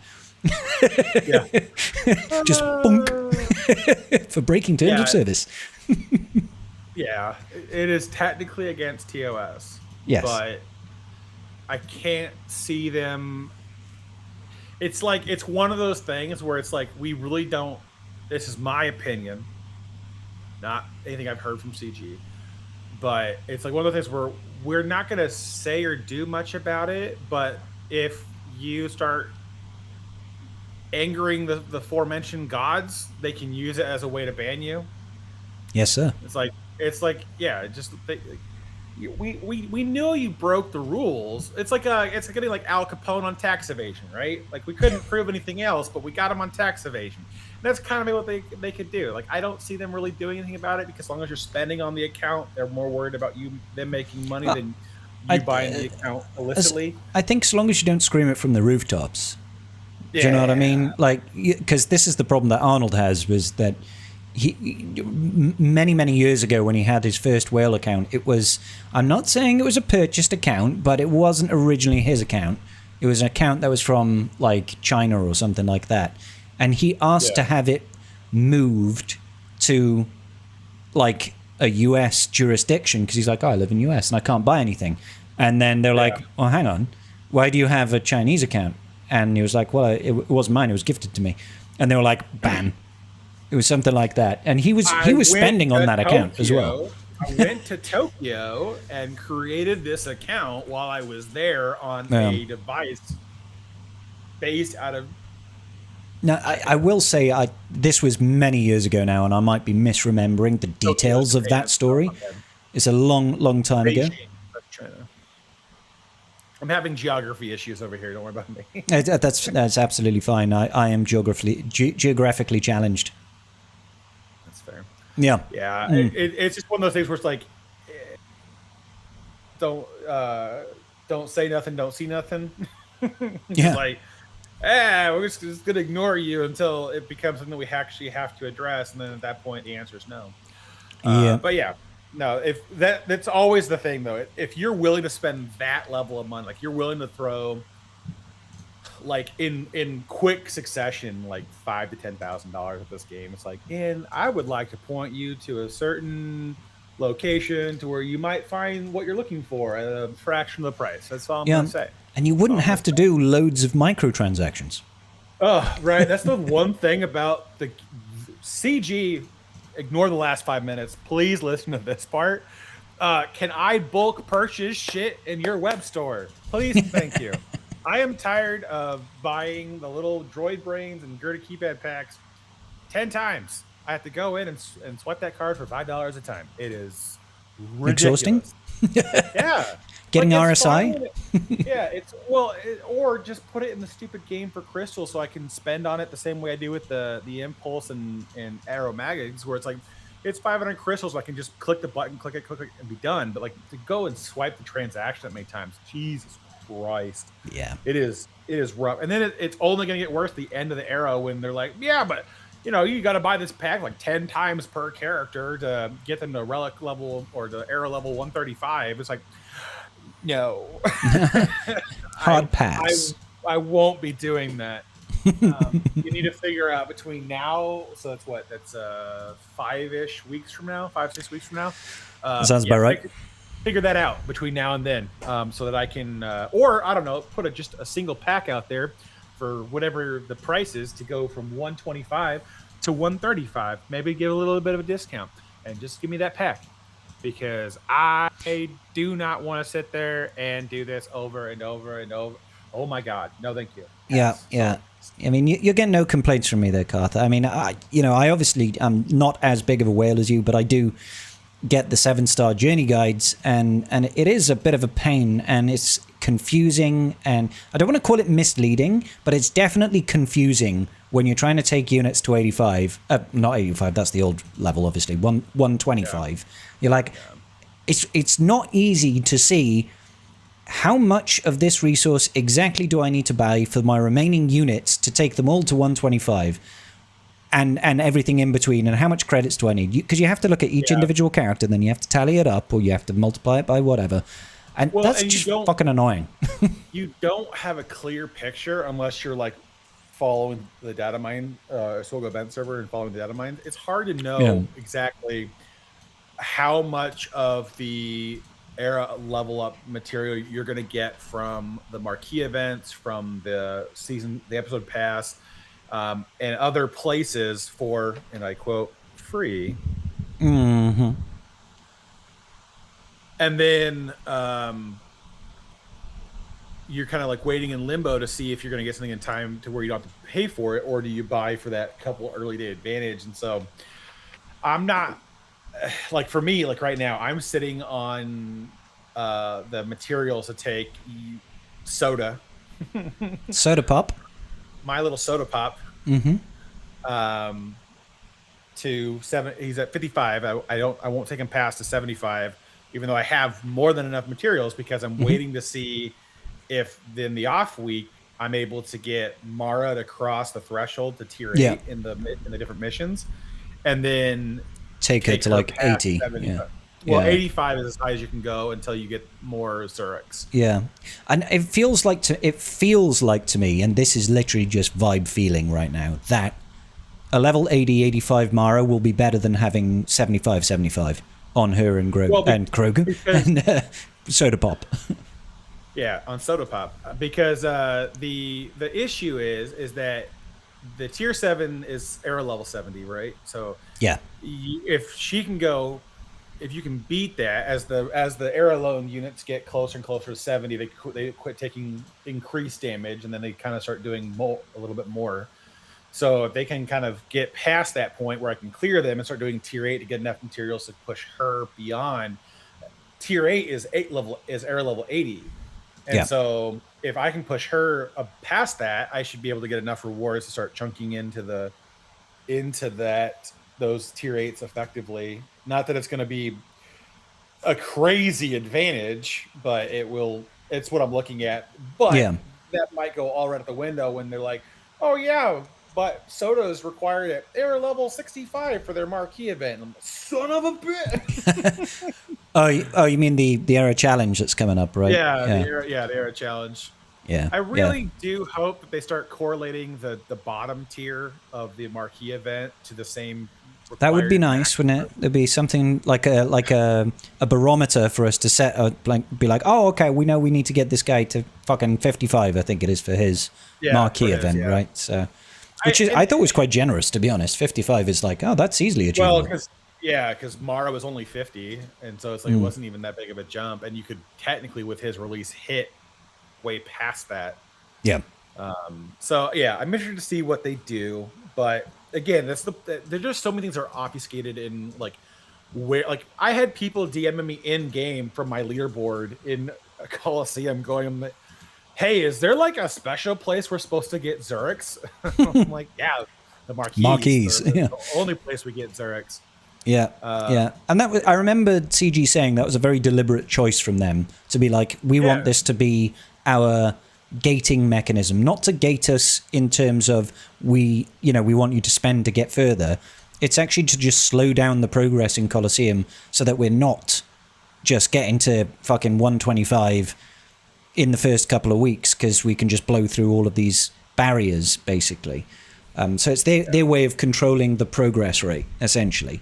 And I don't think there's a problem with that. I think that's okay. No, especially if we're going to ever get to the fact where era PvP comes into the game. I think that's going to be an important part to limit progression to a degree. Mm-hmm. The only thing that I think that CG's kind of screwing up on here is, and this is just from a business standpoint, is they're not monetizing the other episode passes very well, because the first one is worth getting the deluxe. It's worth buying the marquee pack for the $30 marquee pack for the character and everything else, because you get all those era levels. It's like 21 era levels that you get. Oh, the loaned ones, yeah, the loaned ones. But then you get nothing else the remaining time, right? Like nothing, because that with all of those era levels, and then the marquees as well. They don't give them either, do they?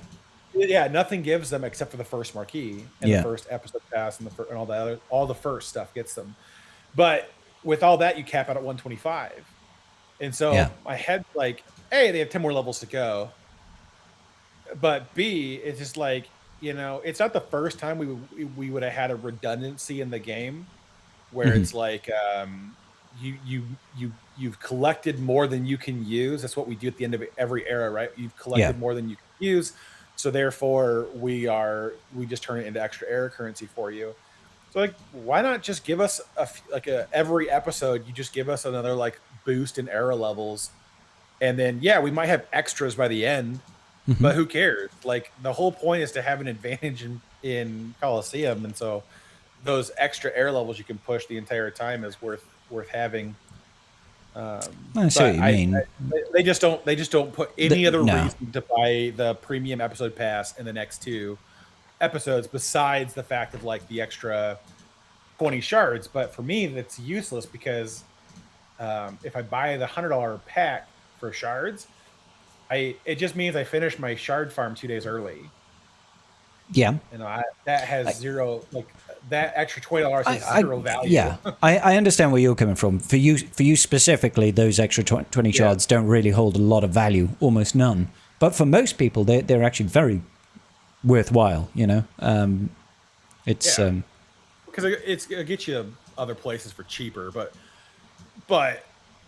I mean, for the light spender, if they just buy the Pass Plus every month in an era, they get the 5-star unlock, and that's $40 or $120 over a 3-month period that they get to have at least a 5-star legendary unlock, and that's really cool, to be honest.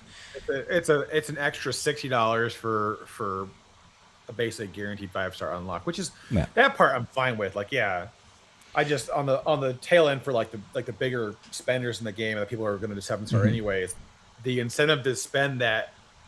What if they had what if they had an episode Whale Plus pass, which was like an extra $10, and it gave you an extra 5 levels on the pass and 5 loaned unit era levels, and that was every single time. I would just say that all they need to do is, on the next 2 episode passes for the next 2 eras, not eras, but episode. Yeah, episodes. It's just add 5 era levels to it. Yeah, because then your loan units will hit 135, and then you're gonna perform better than everybody for a long time, and that's going to be a huge part of the game when we start doing era PvP, especially towards the first 2 months, where we're like, nothing's really great until like we get like enough marquees to make a team. You've only got you're relying on one marquee to do the heavy lifting. Every single loaned unit era level is going to matter. And when you look at it from the perspective of 10 loaned unit levels, is 75% more damage, essentially, right? It depends on where your delta is at, right? But compare it to somebody who didn't get it.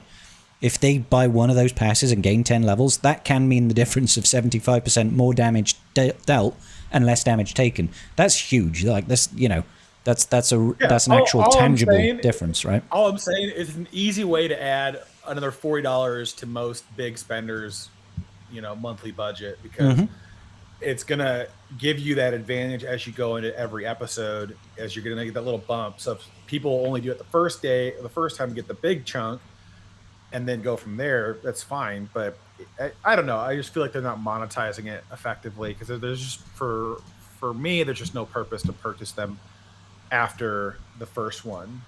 Yeah. And so I feel like when you lose an incentive for a portion of your player base to continue to buy something, it's just like, well, you should put something in there that makes it worth the purchase. Yeah. But I mean, I get you. Like I personally, I'm quite happy with the remuneration package that you get from buying that. But it's obviously it's different for different people, right? It's going to be different for everybody. I don't know if you want to take a look at questions. Sure, we can. Yeah, we're about an hour into this shindig. We might as well look at. Yeah, it's usually how it goes. Okay. If anybody in the chat right now has got any questions, please do head over to my Discord, where there is a dedicated channel called Tribe Talks Questions. Throw your questions in there and we will endeavor to answer them maybe in this live stream / podcast. All right, first question comes from Energetic Ant 629. He says, question about the 501st having its own fleet in Swigger. That's not a question. Statement.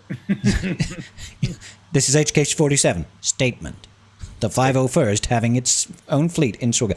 I think he means, what do we think about having the 501st fleet in Swigger? I'm not opposed to them doing it, but it's like the why and what do they do?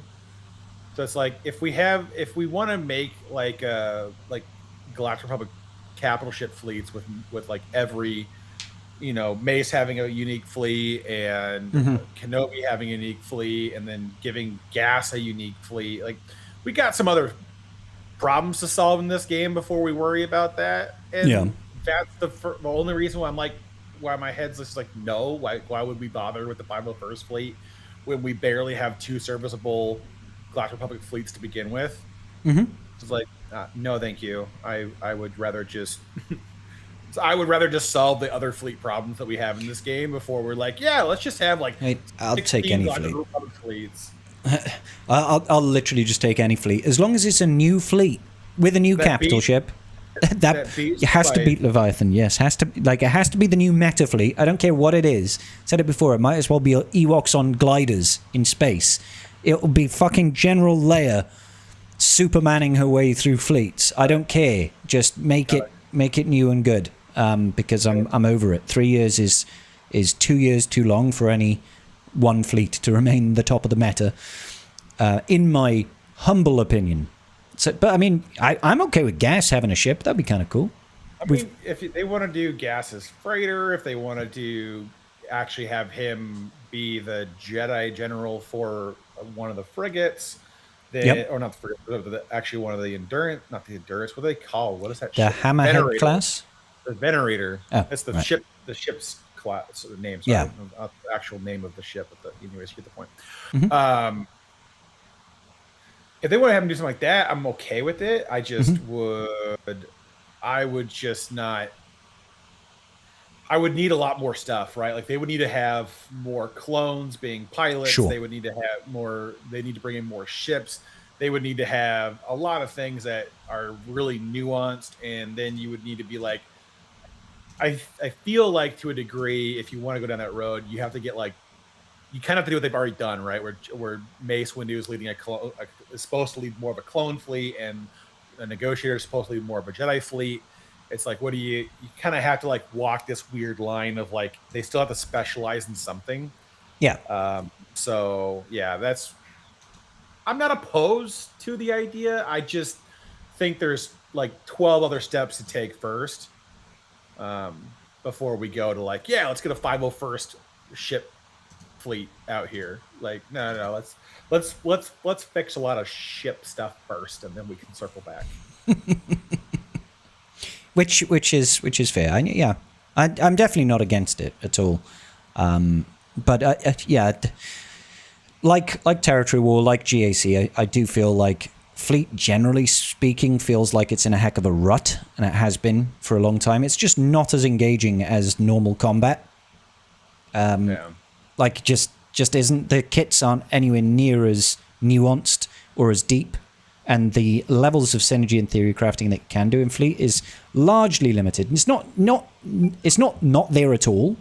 It does exist, but it's just not nearly as engaging, I feel, as what we can get full ground. So I'd like to see that, but who knows? CG is very reticent to do any sort of Fleet work at the moment. But thank you for the question there, Energetic Ant 629. Appreciate you. Next one comes from Mayday, and it looks like he's got 6. Mayday, that's greedy, mate. You can't have 6 questions, pal. Hello, he says. Yeah, just all at one go is a bit of a bear. After watching the Season 2 Ahsoka trailer, I've created a short list of ideas which could come to Swugger. Please try and lean into the comedy attempted. Oh, attempted comedy. 1. More characters in flight jumpsuits, not to be used in a new fleet. I mean, that does track, to be fair. Yeah, I'll be honest with you. From that trailer, I am, for the love of God, can we just spend some Star Wars in freaking combat? Like, can we have some actual, like, violence in Star Wars that's not like 2 characters on a dust bowl of a planet with shitty lighting and no backdrop? With like, shitty lighting. Looking at you, Kenobi and Vader. We're going to stand in the middle of some rocks and have this really kind of interesting duel and then end it. And then that's the best part of the show. But yeah, I would be cool with more characters, but in jumpsuits. Yeah, in jumpsuits. I mean, if it means we get jumpsuit Luke, I'd be okay with it, right? But that means Red 5 needs to come. He's not in there. It's not the point. I am looking forward to it because I really do hope that they use this as an actual like escalation point and conflict and kind of bring back some Revenge of the Sith vibe where it's just like there's actual galactic conflict, not just like, well, it's over there, kind of doing its thing. Some people are just mildly inconvenienced. Yeah, like that's how the whole Resistance films felt, right? Where like the New Republic won't even get off its ass and do anything to assist with this galactic ending threat. And so you've got a ragtag group of people that work for the government, so to speak, fighting this new threat. And it's like, you guys realize if you just mobilized a militia, you could have run them over. But you guys were like, no, we're so anti-military. We demilitarized everything. We can't bother. So yeah, I'm hoping for more conflict. I really want some of that Revenge of the Sith vibe where it's like there's stakes, there's actual battle, there's stuff going on. This isn't like off in the little sandbox of the corner of the galaxy kind of having our little war. So having a good time. That part I'm excited for. I'm excited for that part. Fair enough. Okay, 2 is Thrawn declares war on the New Republic, so the Chimera must get nerfed. I think the Chimera is probably due another nerf at this point. I think the Chimera is due a new paint job because it's gonna be the gilded Chimera. It's more like a scuffing up. It's like it's looking too pretty right now. It needs to get knackered because it looks in bad shape. At least at the end of Ahsoka season 2, it did. It's season 1. Sorry, I'm not sure if I can't remember what it was in the season 2 trailer. I'll be honest. 3, a beardless Ezra. No longer in exile. So Ezra Bridger no longer exiled. Ezra Bridger clean shaven? Would that be it? To greatly improve the performance of Glatt or buff GL Ray to be reworked to only Spectre a time later. In a year's time, yes. Yeah. I'm on board with this. Let's get Ezra number 3 in the game. He needs to be overpowered. He needs to be ridiculously broken. And maybe he can't be exiled. I don't know. More Night Sisters to add to the underperforming Great Mothers team. As far as marquee teams go, the Great Mothers suck. They are probably the worst performing team that contains no legendaries. Whoa.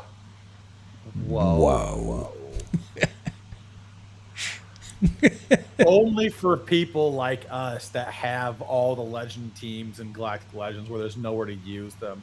I still remember the day that I was so excited about having my Night Sister team to counter Imperial troopers. Okay, Oh, mate. I remember the days. Do I you remember the days using where Night Imperial Sisters. troopers were good as well? They're about to be good again, apparently. Apparently, with this Yeah, new Stormblade marquee. But I just remember using the Night Sisters to do the Triumvirate Raid, just solo phase. Oh, the cheese. 3. Yeah, phase 3. Yeah, that was a good time. Was it phase 3? No, it was phase 2, wasn't it? Phase 2? No, phase 2 is Scion. They were doing Treo, weren't they? Scion's phase 1. No, Nihilus is phase 1. Yeah. Nihilus is phase 1, Scion's phase 2. Yeah. Trea phase 3. Sorry, yeah. Trea phase 3. Yeah, and then all 3 of phase 4. I'm trying to remember. It's been so long. It's been so long since we played a really, really cool raid. No, I'm only being facetious, but the Heroic Sith raid was awesome. 5 is Balin Skull and Shin Hottie with coats on to create a new team and not be the 4th and the 5th slots in the original team. Well, thing is, we complain a lot about like almost reskinning of characters, the most egregious of which has to be, Qui-Gon Jinn, right? In terms of, different characters, basically the same person. 40 hours later, here we are. But with Balin Skull, it almost makes sense to do a new Balin Skull because he's quite literally a different actor now. He has been recast for obvious reasons, because I think there's laws against trying to animate a dead person to act in a show. You have to have permission from the estate, and even that is like there's a lot of things, and it's not worth fussing with legally. I think that they made a really good choice though with his replacement actor. Like, hopefully. I mean, he was good in Game of Thrones, so. Well, yeah, no. Again, I agree with you. Yeah. It's one of those things of like, is it gonna be the same? And luckily, it was only one season, and I know that's harsh to say, but it's like the character isn't so well established that it's like it's gonna be a knee-jerk rejection. He just did a really good performance. It would be like them trying to recast Anakin in season 2 with somebody other than Hayden Christensen. That would be weird. Like, that would be weird. Yeah, and it would probably be fucking Timothy Chalamet or something. Could you imagine? Good God. I don't want to imagine. I don't even want to think about that. I just want to ignore all of what you just said. It's now in your head. Timothy Chalamet is now the chosen one. Okay, so deal with it. Come to terms with it. Finally, a ghost version of Gas and Hu Yang. To be fair, I do remember the scene of Hu Yang doing his General Grievous impression. That was kind of dope. With 4 lightsabers, forming more teams to beat up Jabba. Yeah, they do have to beat up Jabba. Yes, absolutely, 100%. I mean, it feels funny that's been like the grind TG's been on for the last like 3 or 4 team releases. Is the things that just beat Jabba. Yeah. All right, so Jabba lift or win, because it's like it always seems how they do things, right? They release teams that beat the same thing, and all of a sudden they're like, and now we're gonna give that team a lifter, and half of those counters don't work anymore. Oh yeah, it's coming. I'm sure the next conquest unit is Bib Fortuna. It's gonna be Bib Fortuna. It feels like it has to be either a lifter for Jabba or JMK at this point. Yeah. There's no other real choice. Yeah. Like, we've worked on some other GLs this year. Can it, for the love of God, can it be their turns? I mean, if I was to toss it up a bit, like GLs that need lifters, it would have to be either Jabba, C, or JMK at this point, because I feel like those are the ones that are hurting the most for a lifter right now. Rey is fine. We know she just steals every good light side unit that comes out. Slacker, he has a lifter, and I think he does what he's supposed to do perfectly well. Leia is Leia. She does not need any help. Like, she has so much depth to pull from that to give her something like specific, I think kind of ruins the fun of Leia, which is having some options on to what you can throw as the 4th and the 5th on that team, which I kind of enjoy. Yeah. But at the same time, I wouldn't be upset with her getting something a little bit more prescriptive, just because I don't love the fact that the reason she wins most of her battles is exploitation of a very dumb mechanic. It's kind of like when Fives was beating Slacker a little bit. He's like, oh no, exactly. Oh no, you won't use any specials because you don't want to trigger Fives' sacrifice. Oh no. Yeah, that was a fun time. Or yeah, so it's like that's the only thing with a kind of like. I wish they would like keep that core idea of like making somebody like a distraction and relatively invulnerable, but with another team, because I'd like Rogue One to kind of go back to its own thing. Yeah, so that we can use Imperial troopers to beat them. That's how it's going to be now. That's how it's going to be. Well, yeah, they are putting you dispel the days and you immediately do the thing and then stun and it'd be fun. Yeah, dispel the days and gain turn meter, which will then daze you, so you'll gain dispel days and gain turn meter. It said whenever you face an Adrad team, you just gain infinite turn meter on the entire team. That's like Malgus versus Balin, where that's really funny. And it just like it goes, like it's the jankiest turn meter loop in the entire world. It's like, are you going to interrupt the turn meter train enough to do the one hit that you need to kill the entire team? that's the interaction there. Okay, next question comes from Snowstacks, and he says, with the era of myths and legends changing what it is possible for released characters, do you think we'll ever have a character with different art? For example, Lego Star Wars characters, or Tartakovsky's Clone Wars themed character. We could use a new Grievous, and Dirge would be great additional as well. I don't think necessarily we're going to get skins for characters. I don't think they're ever going to do that. I'm not against it. It'd be kind of cool. But I think that this era has proven they can literally release anything. Well, I mean, not anything, but...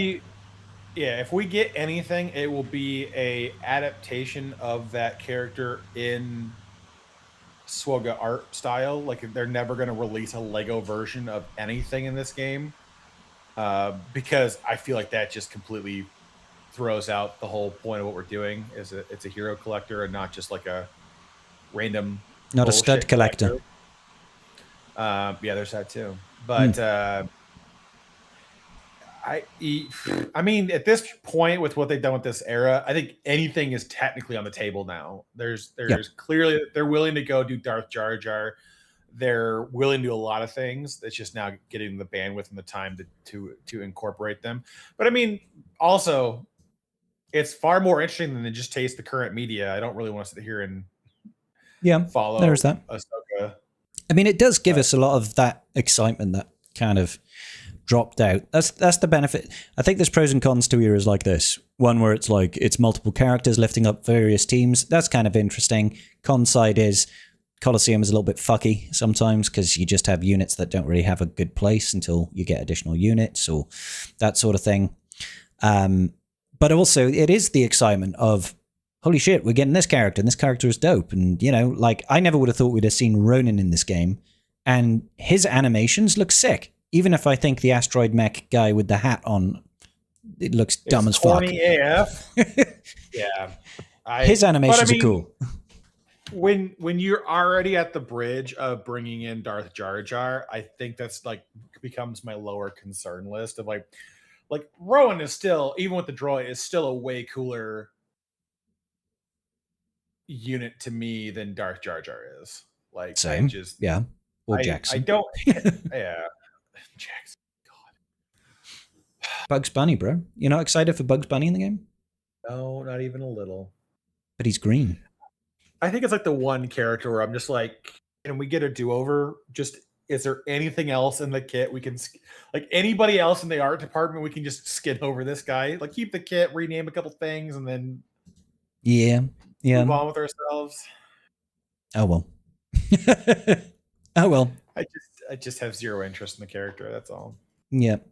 But anyways, we got more questions. We do. Bubba Joe. Greetings to the greatest hosts of Tribe Talks and Scribe. Fuck you, Joe. All right, cool. I come to you seeking balance in the Force. As I'm sure you've already discussed, Pirate King Hondo's Profits, we have, has had quite the up and back down week he has. And since you've already covered it, this is what I ask This is this I want to ask if you saw. My brain, help me with the reading of the words. Ahsoka season 2 trailer English, out. do you speak it? English, motherfucker, do you speak it? Yeah. Does he look like a bitch? Anyway, what does Marcellus Wallace look like? That's enough distraction from my ADHD. God damn it, Scribe. Focus. Okay, Ahsoka season 2 trailer out D23. Want to know if you have thoughts on it, what it relates to the show and to Swigger. I think we won't see much of anything from season 2 of Ahsoka for a long time yet. It's not out till next year, right? Yeah, next January, I want to say. Is it Jan? A lot of it was February. I think Google Foo is nigh. It is. It says early 2020.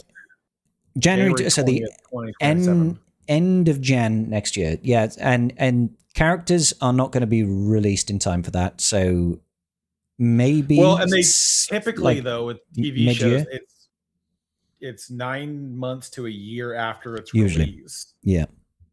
Because they don't get anything with the TV shows released in advance, released to the studio. Typically, they don't.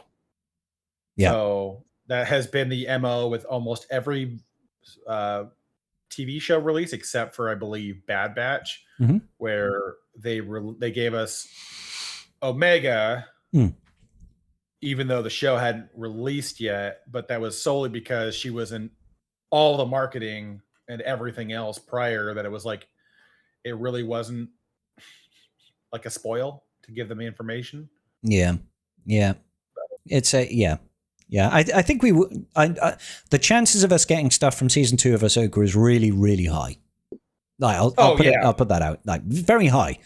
The likelihood that we get it alongside the release is almost zero. Like, I would say the earliest you could expect it is like the era that starts in July. Is it? Would it be July? It would depend on what they start with, but like. My guess is that if they add it to their production cycle when it releases, that the anniversary in 2027 is when I would expect it. Like, so November. 9 months later. Yeah. 9 to 10 months later so it has time to get through the production and out the door. But if I was CG, what I would be doing is doing all of this, everything from season 2 to tee up GL Thrawn. Yes. Like, yes, please. That's what I would be doing. And so it's like, once they start releasing that content, for that show, it's going to lead straight into GL Thrawn. Like, if it doesn't, I'll be surprised. But you will eat your hat that you're not wearing. I mean, I honestly thought when we had the let's call it a leak. Let's call it somebody mistyped. Yeah, so whoops, my finger slipped. Accidentally talked about GL Thrawn in the kit reveal of was it Night Trooper or Death Trooper Parade? I can't remember which one it was. It was one of them. Either. It might have even been Enoch. It might have been Enoch.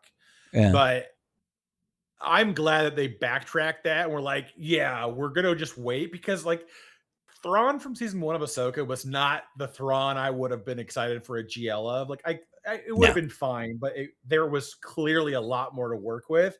And I really think they need to do like a whole new team. Like, don't even try to incorporate Enoch back into it. No. Like, just go, hey, we're gonna bring in some a couple of Night Sisters to work with the team, so to speak, or maybe we'll get something new with the show where they can fill in the other two under Enoch to have some fun. Yeah. But like, give me a brand new team. Like, let's go balls to walls on Thrawn stuff, because I'm excited about that part of things. Yeah. I mean, the trailer was pretty dope. So yeah. I'll be down for all Jill. That combat wasn't like one episode.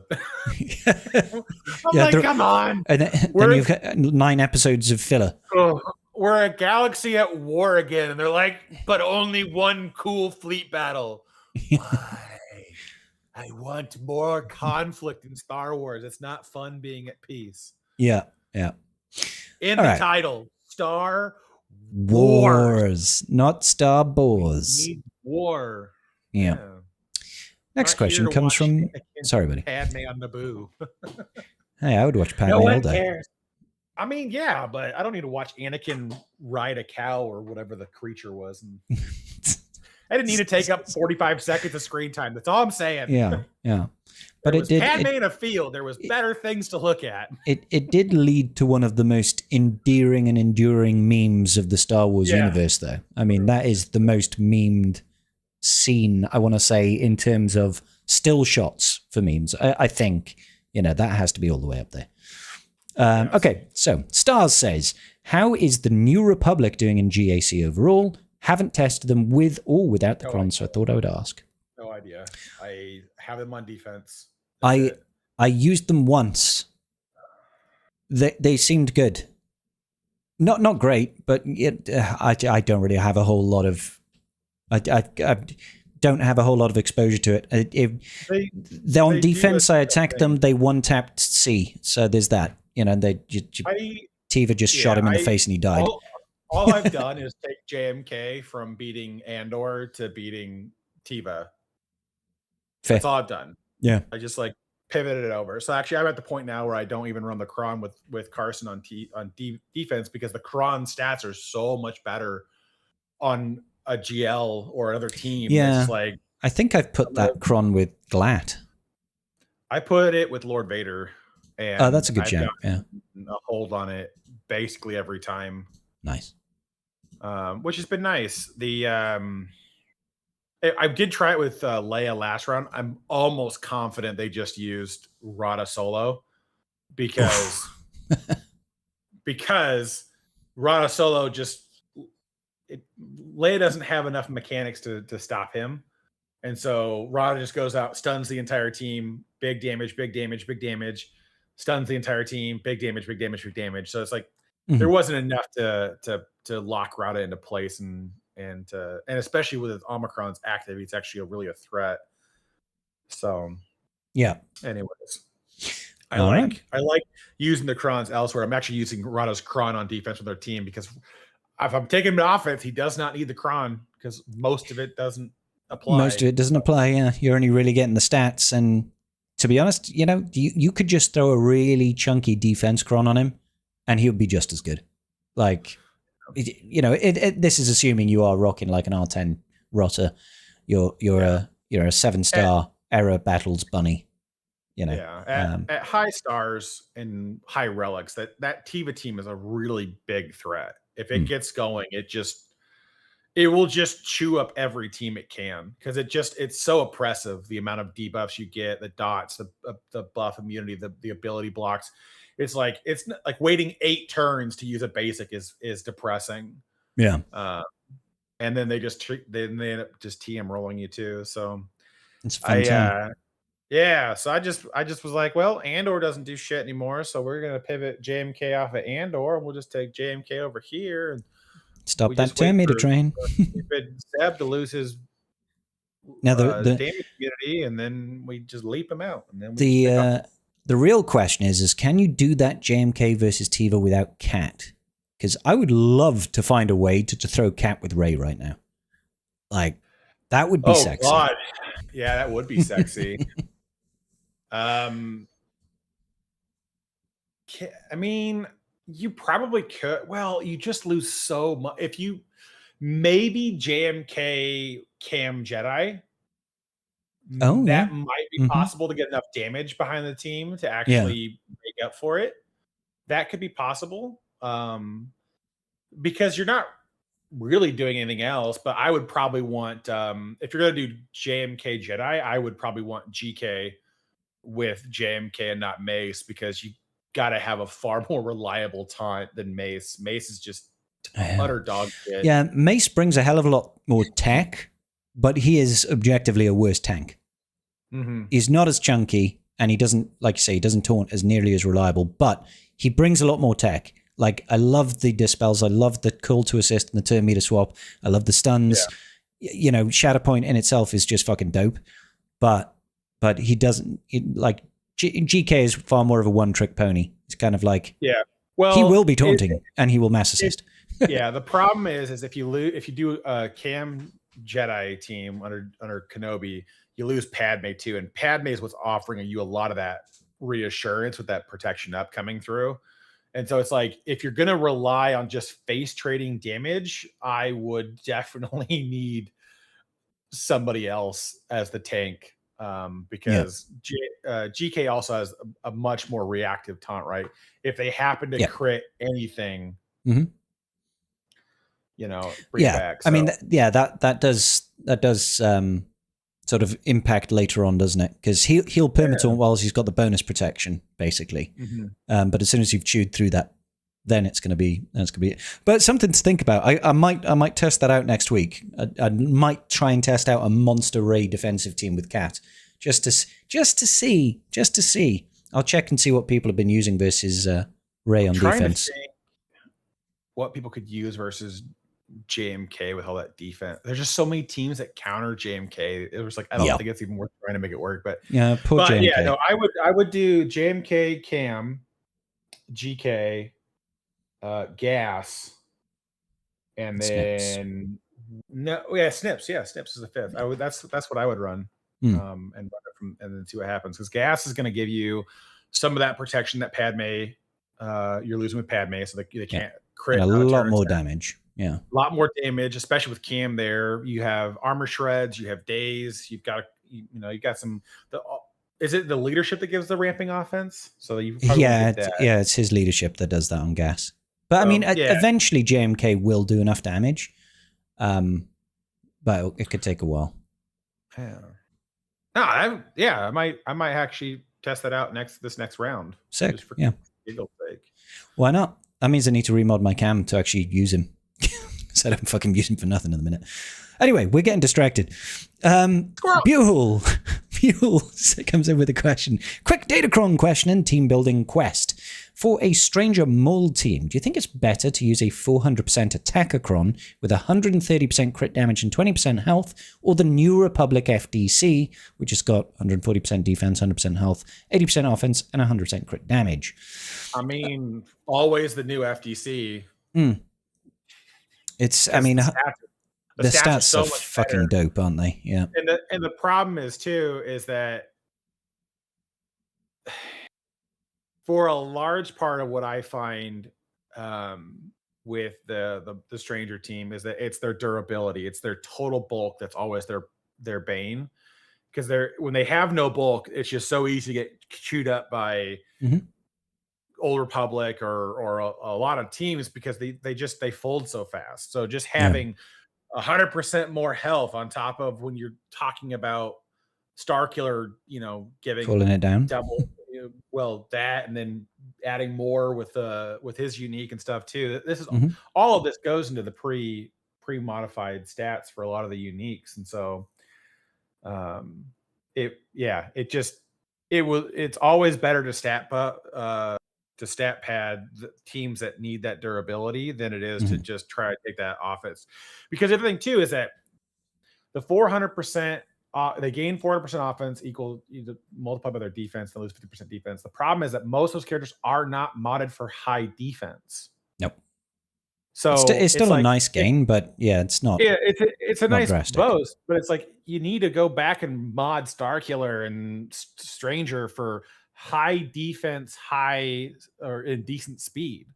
Like, there's so much more work that needs to go into that than just slapping the FTC on top of them. So I would just put the FTC down and then run from there, put that cron somewhere else.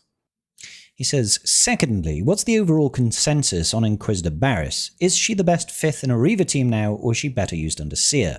If Reaver, who do you kick out? I personally use it with Reaver, because it completely shuts out Phoenix. So yeah, exactly. If you're putting her on defense, you either must use Marok or you must use Barriss as the fifth. Those are your only two options, because otherwise it just gets Phoenixed, and that's the silliest thing in the world to watch happen to a very good team to a very cheap team. Yeah, I tend to drop out 8th brother and keep 5th personally. I don't know if that's 5th and 7th, and then Barriss, because I like the double attack to the turns, because when you're attacking the tortured target, it lowers their defense every time that they're hit. And so the additional attacks help push the defense Yeah. lower. And then Barris Also, ramped crit damage for the entire team. yeah.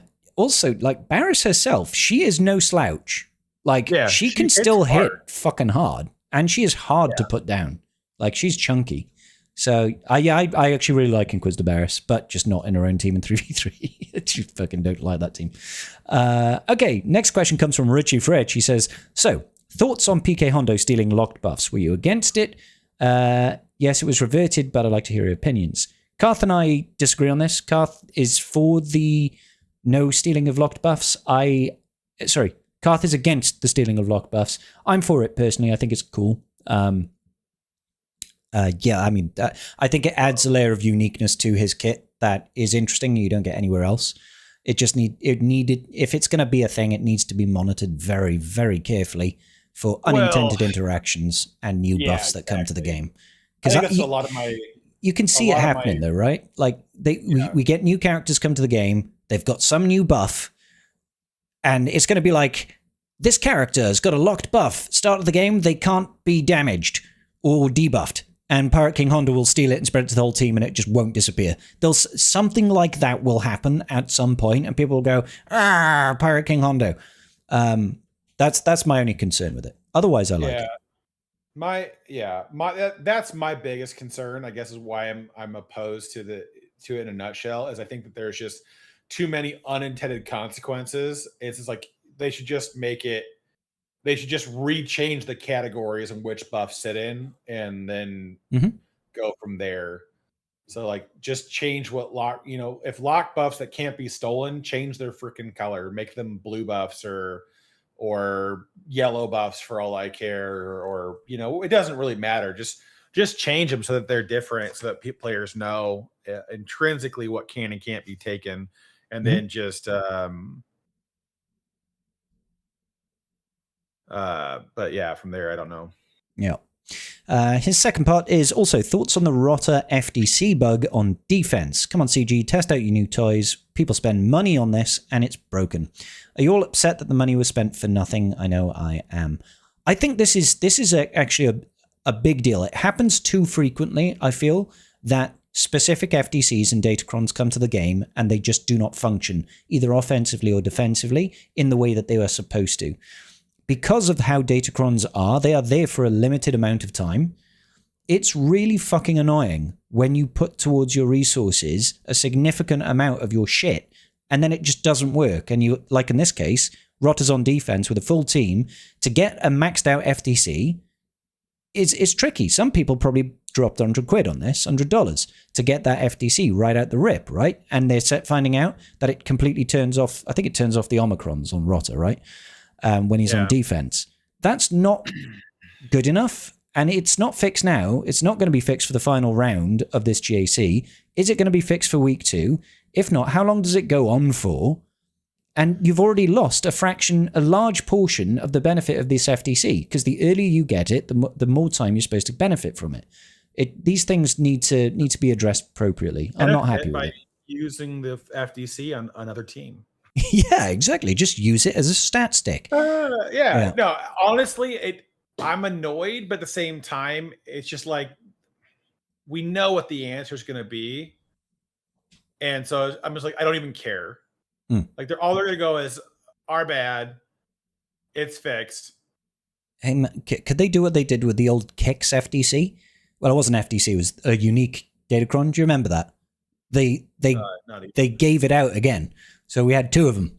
If they could do that, all will be forgiven, CG. If I can have 2 Rotter FDCs, one for stat buffing, one for Rotter, that'd be great. That would be crazy. Yeah, I'm just to the point where it's like, I get it, it sucks, but at the same time, like, my only caveat is, like, we all kind of like intrinsically knew that Rotter was going to be dog shit on defense, and so. Hey, my Rotter had 2 mods. He got hold. I mean, yeah. People just don't know what to use to counter it. He does still beat a lot of things, even without the Omicrons being active, because he's just... Or mods. Yeah, he's just chunky, but, I don't have wild aspirations that they're going to do anything in particular about as a make good for it. Like it I would just be feels like surprised. Yeah. that's the common trope. It's like, especially with Datacrons or anything else, like Boo Boo is made, we fixed it. All right, Soz. game over. We don't. It is what it is now. Yeah. Like But, there's I mean, there's it a bug happened right with. now going on Sorry. with the new team as well, the new Republic team Is that? that's causing soft locks. Yeah. Oh my So god. if with Zeb's locked provoke, Mhm. If the provoke triggers lethal damage on another ability, so like they zero out and then something else would kill them out of turn, Yeah. it soft locks the game. Oh, great. So you Yeah. get stuck. So we've got Rotter's FDC turning off his Omicrons if placed on defense. We had the Ugnaught Cron that didn't work on defense, and new Republic team can potentially soft lock and drop G. It's frustrating to have all these bugs in the game. It is very frustrating. I understand why people lose their rag. I get it.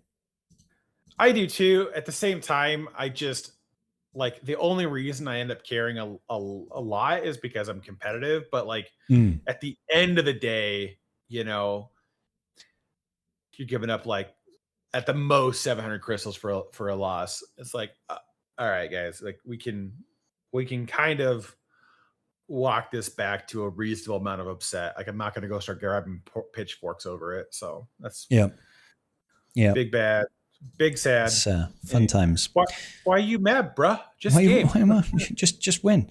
Okay, so next question has come from Roy. He says, the bald and the beautiful, or was it the whale and the beautiful?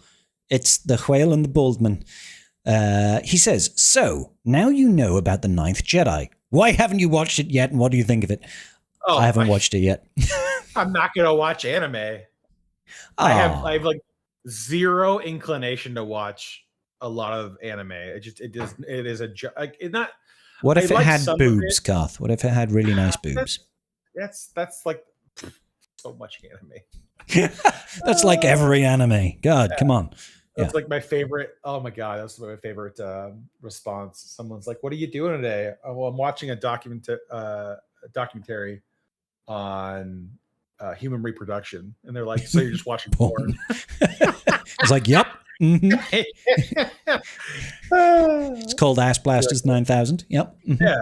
That's. Anyways, I have low. It just doesn't interest me, I guess, is the biggest way. Like, I don't mind cartoon. I don't mind some anime. It's just not my wheelhouse. I don't really care for it. That's fair. So. I will watch it myself eventually, but it's just, I always say it's usually finding the time. It is under watching Skeleton Crew. Okay, Roy? It's under Skeleton Crew. When oh, God. That means it's never going to happen, bro. Watch Ninth Jedi. It's never going to happen. In fact, I say it's watch time, but last night I did binge the first 3 episodes of the new season of Reacher, so I can't claim I have zero time to watch TV because I did do that last night. So I could watch TV or I could replay Elden Ring for like the 5th time. So that's priorities. Fair. Yeah, I tell you what I need to do. I need to play through XCOM 2 in preparation for Zero Company coming out in. Oh, I don't even want to 11 touch days. It. I don't want to touch XCOM. I just want to go right into Zero Company because I don't want to have mechanics be different. And so I'm like, I don't want to like remember how to play XCOM and then jump into that game. Like, but why doesn't this is dumb? Like, I don't want to find reason. Like, I hate Where's my Overwatch? Come on. Yeah. All right. Where's my 2% miss? Yeah. on a 98% shot. Why did I land this hit? Come on. This is not XCOM. I mean / Zero Company.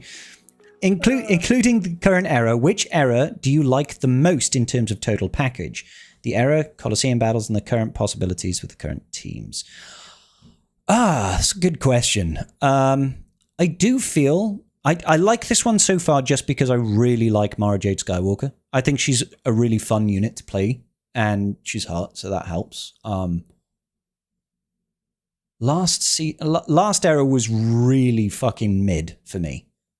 Like, well, yeah, being stuck behind waiting for the 2.5 months for the entire Coliseum team to release and not having good options outside of that.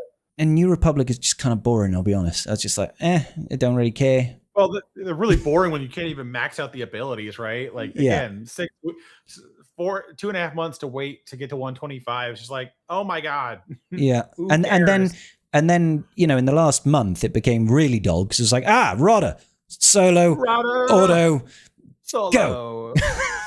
Like fucking, that was it for the last two. Well, the last two marquees. It was just like, I'll tell you what. For me, I think the era I have enjoyed the most was just the era of the anniversary. I mean, the most interesting characters. I know Coliseum wasn't quite at the same snuff, but Coliseum wasn't bad because you did get a degree of free units for a little while.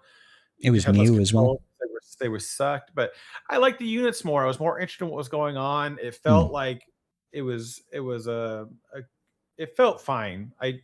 This one's okay. I like Mara. I like a lot of what's coming. It's just I have like Darth Jar Jar wasn't on my bingo card, so I'm just like just like who cares?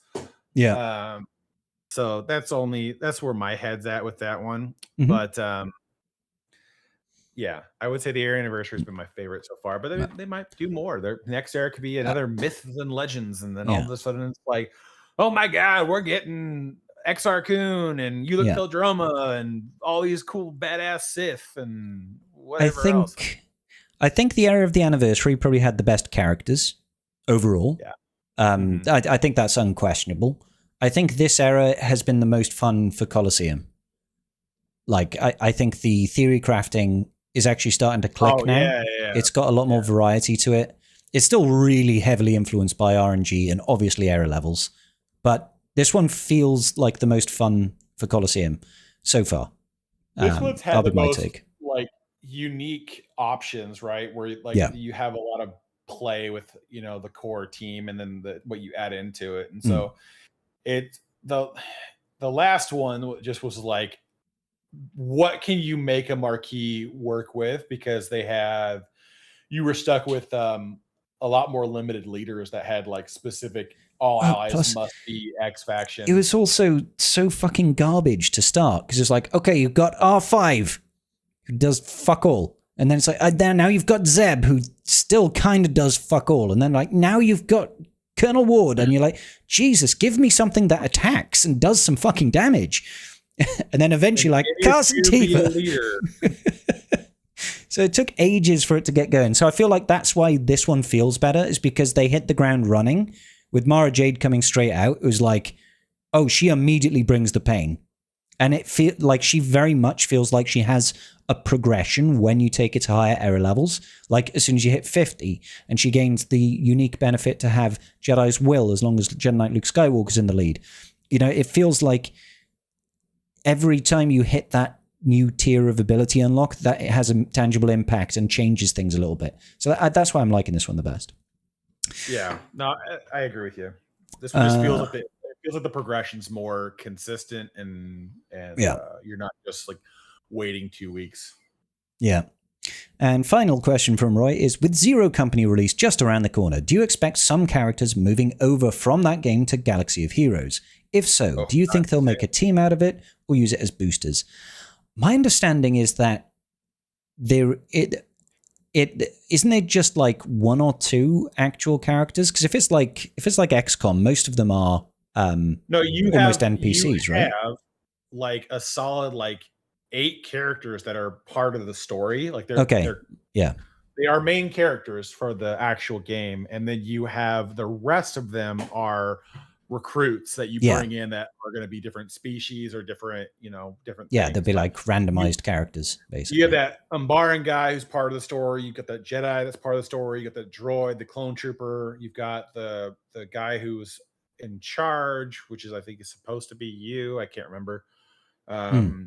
So you've got I think it's 5 or 8 characters that are supposed to be actually there narratively. Yeah. And then the rest of it is just filler because obviously you can't take everyone all the time, Yeah, I mean, the way those games work is it's supposed to be quite hardcore, isn't it? It's like you're going to get hurt, you're going to have people permanently die, so you need to have a roster of characters.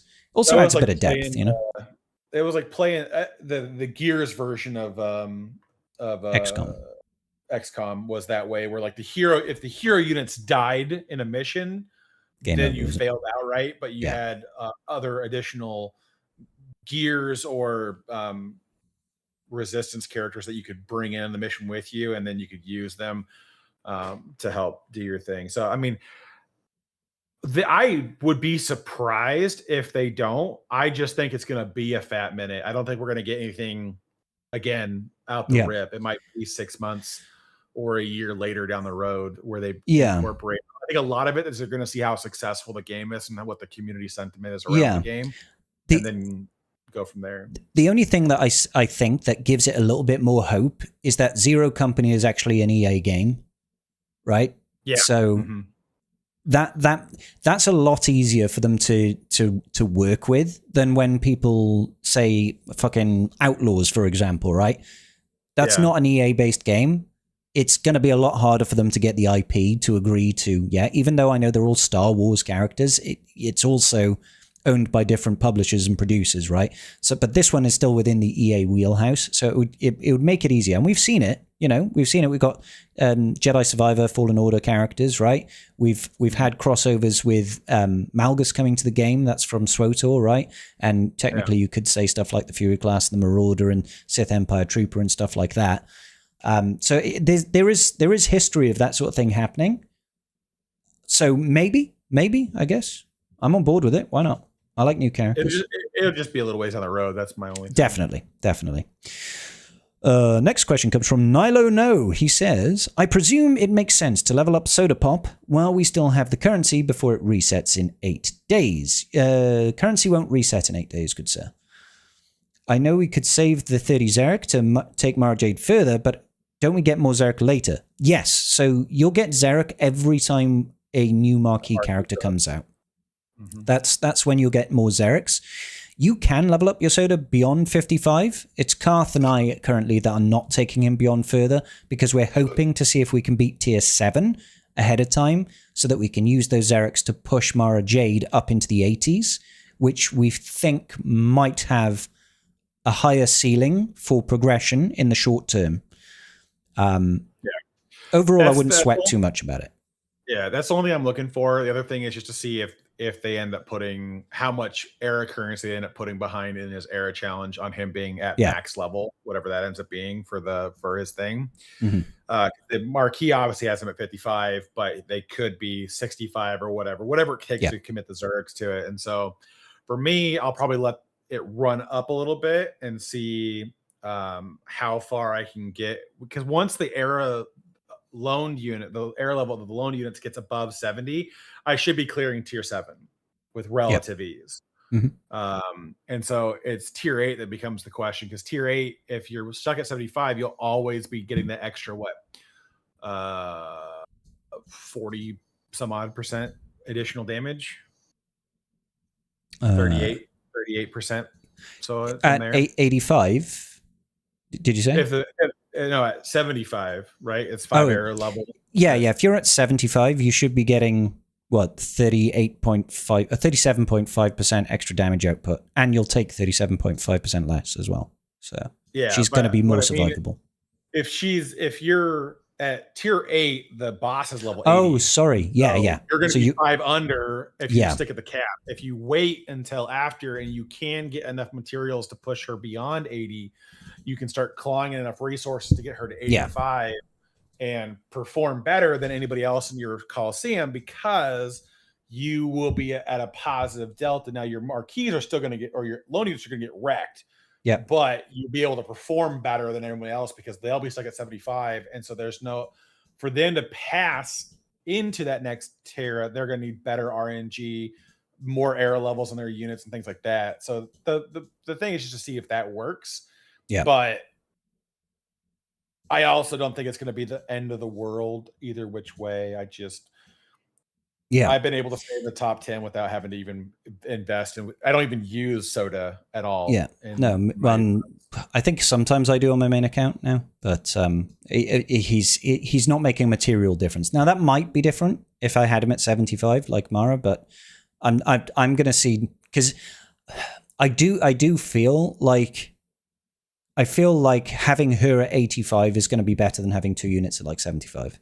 And there's also a compounding effect here, because when the next marquee releases, which I think is Starkiller, right? Starkiller Luke. Yeah.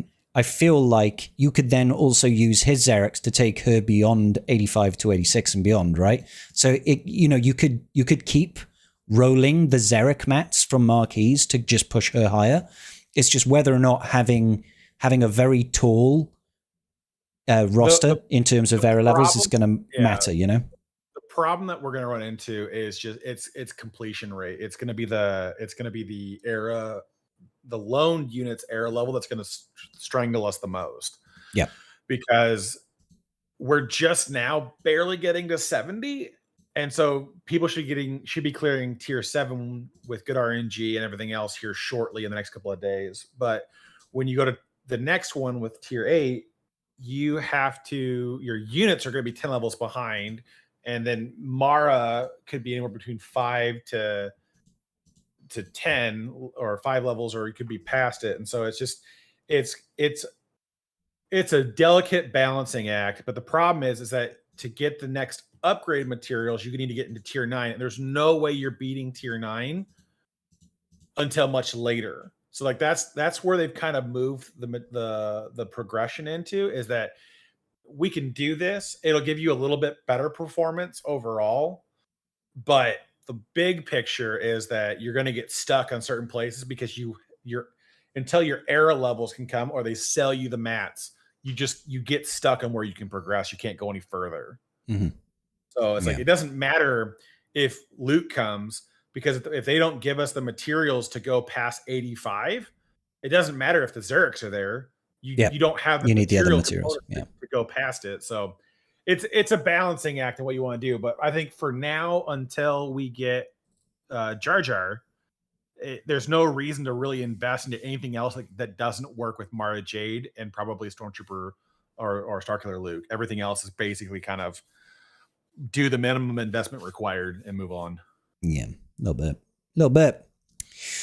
Okay, next question comes from Swigger Marco. He says, looking at last Friday's message from Meathead, is it a good idea to suggest to CG that any big game update gets a Relic Delta treatment where YouTubers and other friends get it to play in advance to find the balance issues? I would love that, Marco. I really would. Because I love seeing what's coming to the game. I love trying to have an impact on actually how this game turns out. And I think that it benefits the player base in the end. I do think that there was value to when we did the Relic Delta test. I think that, the player base overall benefited from that. And I think, maybe it wasn't perfectly landed, but I think there was value to do it. The logistics of it is quite hard, though. That's the problem. It takes a lot of people's time. It takes a lot of people's attention and effort to do it. I'm not talking just about us testing it, but also on CG's time, because they have to obviously spend the time taking feedback from us as well and making small adjustments. So it probably slows things down on their end to a certain degree. But I would be in favor of it, 100%. What do you think, Garth? I mean, I'm for it. I think there should be more things like that where we get a chance to do some, testing and balancing critiques before something comes live to the game, so that things are a little bit more refined. I would be happier with more of that. But I think the other thing is the definition of big, right? There's just a lot of things where it's like players might see this big and CG may not have seen it worth even involving us in the first place. And then what do you do from there? It's like, well, we didn't think it would be that big of a deal, and so we didn't bother. Yeah. And now it is. And so, well, we've missed the boat. Yeah. Anyways. Like, we spoke about it at the time. Like, Relic Delta was cool to get involved in and to try and help out and figure through, the potential pitfalls of that and stuff like that. But then Colosseum came as well, and we had no idea about Colosseum. And it's like, that would have been a good thing to test too. But obviously we didn't have they were both working on those things at the same time. And I guess it was reasonable to assume that we couldn't do both of them. And they chose to go with Relic Delta. But if they had something else like that, new game mode coming, or hell, even whatever raid they're working on right now, Meathead said they're working on a raid, can't give any more information. I'd love to see if we could get involved in playtesting the raid and figuring out stuff for the raid and seeing where the problems are and where the bugs are and all that sort of thing. And if they let us share that information, maybe it would build a little bit of hype about the raid as well. I think part of the downside would be that we'd get a lot of the theory crafting done before people can get their teeth into it as well, which might make the raid run thin too early. But it would be, that's a solvable problem to a degree too, right? Because they can curtail what we have on those test accounts. Of course. Yeah. But I'd definitely be all for that sort of thing. That would be really cool. Okay. Next question comes from Primus1992. How do you both feel in general about this era, Myths and Legend, compared to previous ones? We have kind of covered this a little bit. We have the TLDR. Yeah. I like this one more because the era isn't as boring. Like there's more to look forward to than there was with the New Republic era. That's it. Yeah. Just more to be engaged with. I like it. And I think Colosseum plays better, basically. And I like Mara Jade. I'm excited to try out Starkiller, to be honest. New Starkiller would be kind of cool. Having an attacker as the first unit is like, it's got to be the play for CG. Yeah. Like you cannot put support, tank, or healer in that first role. It's got to be a freaking attacker because they're the one that makes it interesting because it's something you can actually play around with. It's like, I think the one that... Sorry, go ahead. There was a surprise. I think Colonel Ward was the support that did a surprising amount of damage with their basic. Yeah. But then everything else was like, oh my God, let me just hit you for 2 damage and then move on. Yeah. Yeah, definitely. Yeah. Okay. Thank you, Primus. Next one comes from Homer's Papa. Homer's Papa. How do you think era PvP would be implemented, like Squad Arena GAC or something new? I think they said it's like Squad Arena already, haven't they? Yeah. The effect is basically to have a Squad Arena type thing, but era, and then somewhat. My speculation is that it somewhat would work within your own board. You'd have a leader. You'd have an arena board similar to Squad Arena. That would be like a shard. But I mean, like it would probably be the same as the Colosseum shards we have right now. Right, it's probably the same shard. And then, if I were to guess, the point is to go in and I don't know, win until you're at first place. I don't know. Yeah, I would assume something similar to that is what they would do. Is it would basically just be Squad Arena, but based on your Colosseum shard. So those with the big wallets will just sit there and laugh maniacally as you try to compete against their. Yeah, just hope you don't fall into Karth's shard. That's easy. That's the easy way of doing it, or someone like Tasnix or something like that. do want to fall in with the big boys, the big whales. But yeah, that's I'm pretty sure that's how it's going to be. But we don't really know full details yet, and it's always subject to change, I guess. Well, we're supposed to have era PvP this era, so. Well, I thought so. That's what the speculation was. Apparently, it's now. To be decided. And the mysterious training mode as well. There we go. Yes. Is it worth relicking a 4-star hate-fueled Maul for a stranger team for GAC? He is pretty dope, even at low stars. I mean, I think 4-star can go to what? Relic 2? Is it Relic 2? I think 4 is... No, Relic 4 is for 4-star. Isn't it? Oh, well, isn't it 4-star? He's a 4-star hate-fueled. 5-star is Relic 4, isn't it? Yeah. Okay, that might be right. I don't remember. I can't remember. Do I look like a person who has anything at below 7 stars unlocked? No. You don't look like a person with something below Relic 8, to be honest. Oh, but... True. Look that up instead. Yeah. Yes, I do think he is still worthwhile because that guy is is deceptively chunky. Yeah, he's stupid chunky with all those modifiers. So Maul is worth it, but he's like the only journey guide that they've released where that investment early is still has benefit. I think like Andor, now that the FTC is gone, is basically just trash. Rada will be the same way after his thing goes. Is that he'll be good as a solo unit on offense again. That's about as far as it'll go. So yeah. Small's worth it because he's just so chunky. The team gives so much stats that he's surprisingly difficult to kill. Yeah. So And he's if still they going to have that unique where he's going to pass marked to the healthiest ally as well. So yeah. that might not even be him a lot of the time, and it'll pass it to somebody else who's really chunky. So he'll stay alive, and he'll still bring things like being able to fracture, being able to AoE fear, and all that sort of good, and bleed and stuff like that. Yeah, he brings a lot. He brings a lot, to be honest. Mm-hmm. So I would say yes. Yeah. Okay, next question comes from Invitado. Hello there. Hello there. How to compare the tunes from this era, not individually for the game. What? I got the impression that Maul and Rotter are very solid. However, the rest of them are very nah, including the current one. The only thing is they are requirements for something. GL's red ships. By the way, your podcast is amazing for anyone who likes Star Wars. Ah, thank you, Invitado. That's very nice of you to say. How do we compare the tunes from this era, not individual for the game? Maul and Rotter are solid. However, the rest of them are very nah. Are we talking about the Journey Guide unit? Hello, puppy. Hello, puppy.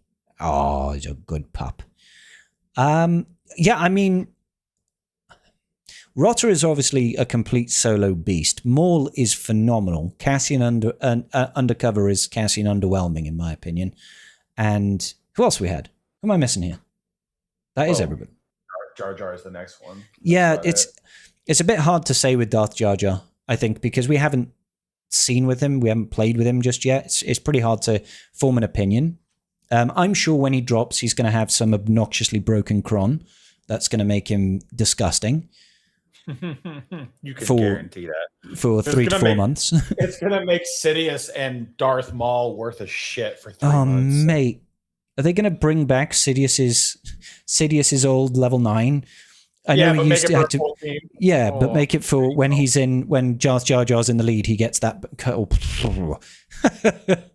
Yeah, that would be fun. Just that would be crazy. Yeah. So yeah, I mean that would be my ranking on it. I think Cassian is the only underwhelming one they've done so far. I mean, yeah, it's one of those things to where it's like you can't assume everything that they're going to put out is going to be meta-changingly good. I think that the first era was just so widespread on what it benefited that it was way more.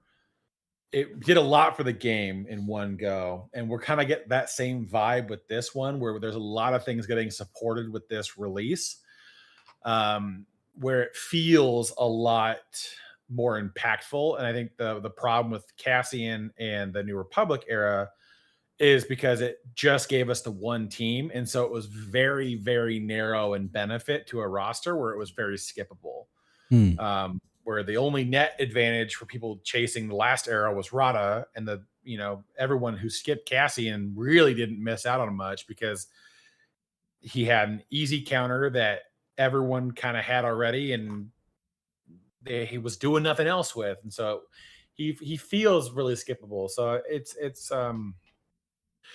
I think the best era is still the first era, for overall character release and the power of Maul and everything else that goes behind that. I think Darth Jar Jar is going to probably be the second one because the characters that are available are useful, and then Darth Jar Jar is going to be a really powerful team. Cassian and Rada kind of goes back and forth. I think Rada's the better GL, but I think Cassian's the better team. Not GL, but Journey Guide. I think Cassian's still going to be stronger than New Republic, but I think the New Republic team's also half baked because we're still waiting for the GL too. So it's like, it's one of those that to be fair. Yeah. It's like, I feel like Andor by the end of this era is going to be the lowest one on the totem pole, because once we get GL Mando, then all of a sudden those marquees are going to be like, oh yeah, these are totally great now because I'm just dome smoking everybody on offense. And so I think it's definitely going to change 100% as soon as we get the GL. It's because there's no world, I don't think, where it doesn't take those New Republic units. So at least 4 of them, obviously. But that's definitely going to change things up. Widespread. It'll just like eras are based off of how much it impacts a roster. So that the more an era reaches with its releases, I think the more people are interested in what it's doing. Yeah. Okay, so next question comes from Frodo 33333739. That's a lot of threes. As an Australian player, I generally feel hard done by in GAC. Most people in America and Europe are able to wait until the last couple of hours to get their attacks in so they can see what their opponent has done. But here, my GAC ends at 7 a.m. in Melbourne, so even earlier than the rest of Australia, which means there is no time to do my battles in the same way. You saying you don't want to get up at 5 in the morning to do GAC? Come on, bro, lock in! I'm clearly joking. As any opponents just always has that inherent advantage. I think a fog of war system should be worked into the points as well. For example, if you attack second, after every battle, you'll see points scored for the corresponding team on your own defense. That way, there's no way to know how many banners you need to chase down. It would add mystery dynamic to the game mode and a more fair way to do GAC. How would you and Karth feel about this kind of change if it were to come to the game? I'm fine with it. I'm fine with it. Yeah, I've advocated for this many times over the years that they should do something that eliminates the advantage of going second. Yeah. I have advocated for that many times. The other side of the coin is like, if you want to negate that advantage, then you have to start caring a lot more about GAC. You got to be a lot more invested into your datacrons, your modding, the teams you're putting on defense, learning your off meta counters so that you can get away with more things.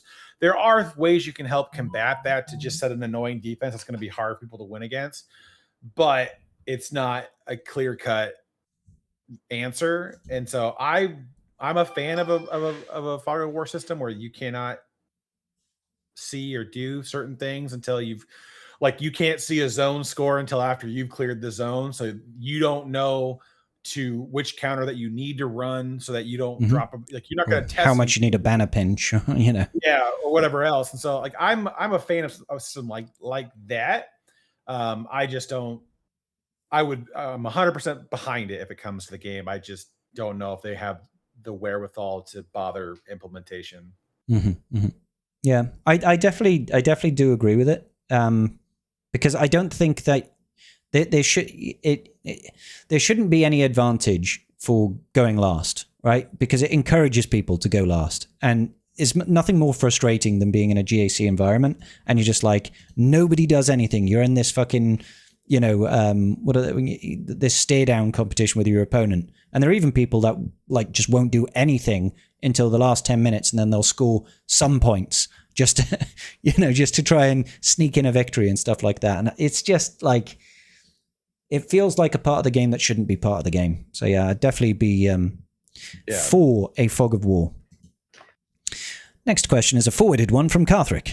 Oh, somebody put it in the Type Talks guest requests section instead of the questions. That's understandable. When do you think the squish will end? Seems to get more aggressive. What? When do you think the squish will end? Seems to get more aggressive. What we think Erodium problem will be fixed, or is it intended? Garth, help. English, motherfucker, do you speak it? Basically, do you think they will end the squish, or are they more aggressive because of the Erodium problem? I don't think they're ever going to end the squish. A squish is a really common thing to have in a matchmaking system. For an ELO-based system like we have, there's always some form of squish that basically it's supposed to be designed to make sure you have more competitive matches as you are climbing up again, and also get rid of dead weight so people that don't play don't stick at the top of Kyber 1 the whole time. Now, I do hope they address whatever fuckery is going on, whatever voodoo dark magic is going on at the minute that's launching these players up to like a 5,000 skill rating. Because that's just ridiculous, and it's making Kyber 1 fucking obnoxious. Well, because what it does is the top end of Kyber 1 is so egregiously far beyond what it should be registering as, because those players at the very top are getting an inflated score, but the players that are beating them are basically like Tasknex this week. Mm-hmm. He has 3 rounds. 2 of them are guaranteed to be against a Erodium player, and then the last one will be versus the actual only a good person there. But like Tasnik had several weeks in a row. I think almost all of his 3v3 last season was all Erodium because he was just outside the top 8 of that, but he was the only actual player that's supposed to be there between 9 and 16, right? And so he just kept running into those same players because it takes several losses for them to even fall out of the top 20, let alone out of the top 200. And so you just get stuck with these players that expand the upright, and so the game keeps trying harder and harder to bring that back into what it should be. And so I think that's the only real way that they solve the problem is basically hitting a reset button on skill rating and going, we're trying this again. Everybody gets the next season as a placement, and then we're back to our original system. Yeah. So it would be nice if it was fixed, but do it where I think it's so low on the totem pole that they're just not going to bother with it for several more months. It's not. How long has it been a thing? It's been a thing for like well over a year. I can't see it being fixed anytime soon. It's now consistently a problem. It used to be a couple players here and there, and now it's like the top 50 is like 40 Erodium players and 10 people that actually want to be there. And so I don't see them fixing it until we get like a complete like PvP overhaul, and then they might address it at that time with that change. So. Yeah. Okay, next question comes from Shaz and says, "Hello there. Do you know how often the new GL requirements will be announced? We only have speculation and educated guesses." Once a month. Just probably. That's more than likely the case. I mean, it has to be a little bit, because I feel like the GL is going to release at the end of the era, right? Yeah, so it has to be like once every 3 weeks or something. I feel like they literally were like, yeah, what we're going to do is just release, like with the Rada nod to like Rada will return before GL Mana release. I feel like it's just 100% hey, it's coming after the era ends. Yeah. So assume that we get one batch of requirements with every episode, and then they just drag it out. I don't feel like they're rushed to release this GL. Yeah. I feel like they are going to drag it out because, like I've said before, it feels like a new raid will release with or shortly after Mando. So they're in no rush to put Mando out beforehand. They're just going to be like, hey, here it is. Yeah. Enjoy. But otherwise, I don't think there's a reason for them to speed it up, which is fine. It sucks that you got to wait for another 2.5 months to get the new GL, but I feel like with all the changes they made to New Republic and the faction expansion and a couple other things, I feel like it feels oddly suspicious that we're kind of pushing this out as far as we are. It kind of feels like this is going to land definitely into new raid shortly after GL Mando. Yeah. So my advice is do not sleep on the New Republic team, even though they're wildly unassuming unless they have the FDC. I would be getting GL Mando quickly. Yeah, it's probably worthwhile. But I would expect him not to release till after this current era finishes. Same. Absolutely. 100%. And that, Carthrick, is the end of our questions and the end of Tribe Talks for this week. And I think next week and week after is also X-Nay on the Tribe Talks A. Next week I won't be here. The week after I should be back, unless you're But you'll gone. be too busy playing Zero Company. I could be on the 30th. I could be too busy for that. Yeah. I will be streaming the fuck out of that game. I can't wait. So yeah. I just have to have my house under contract by the 4th. Yes. Of September. Carthrick will not be homeless, hopefully. No. I mean, I just need to have them accept the offer on the other house by the 4th, and I need to sell my house by, I think the latest would be like October 1st. Mm-hmm. No worries. But, all right then.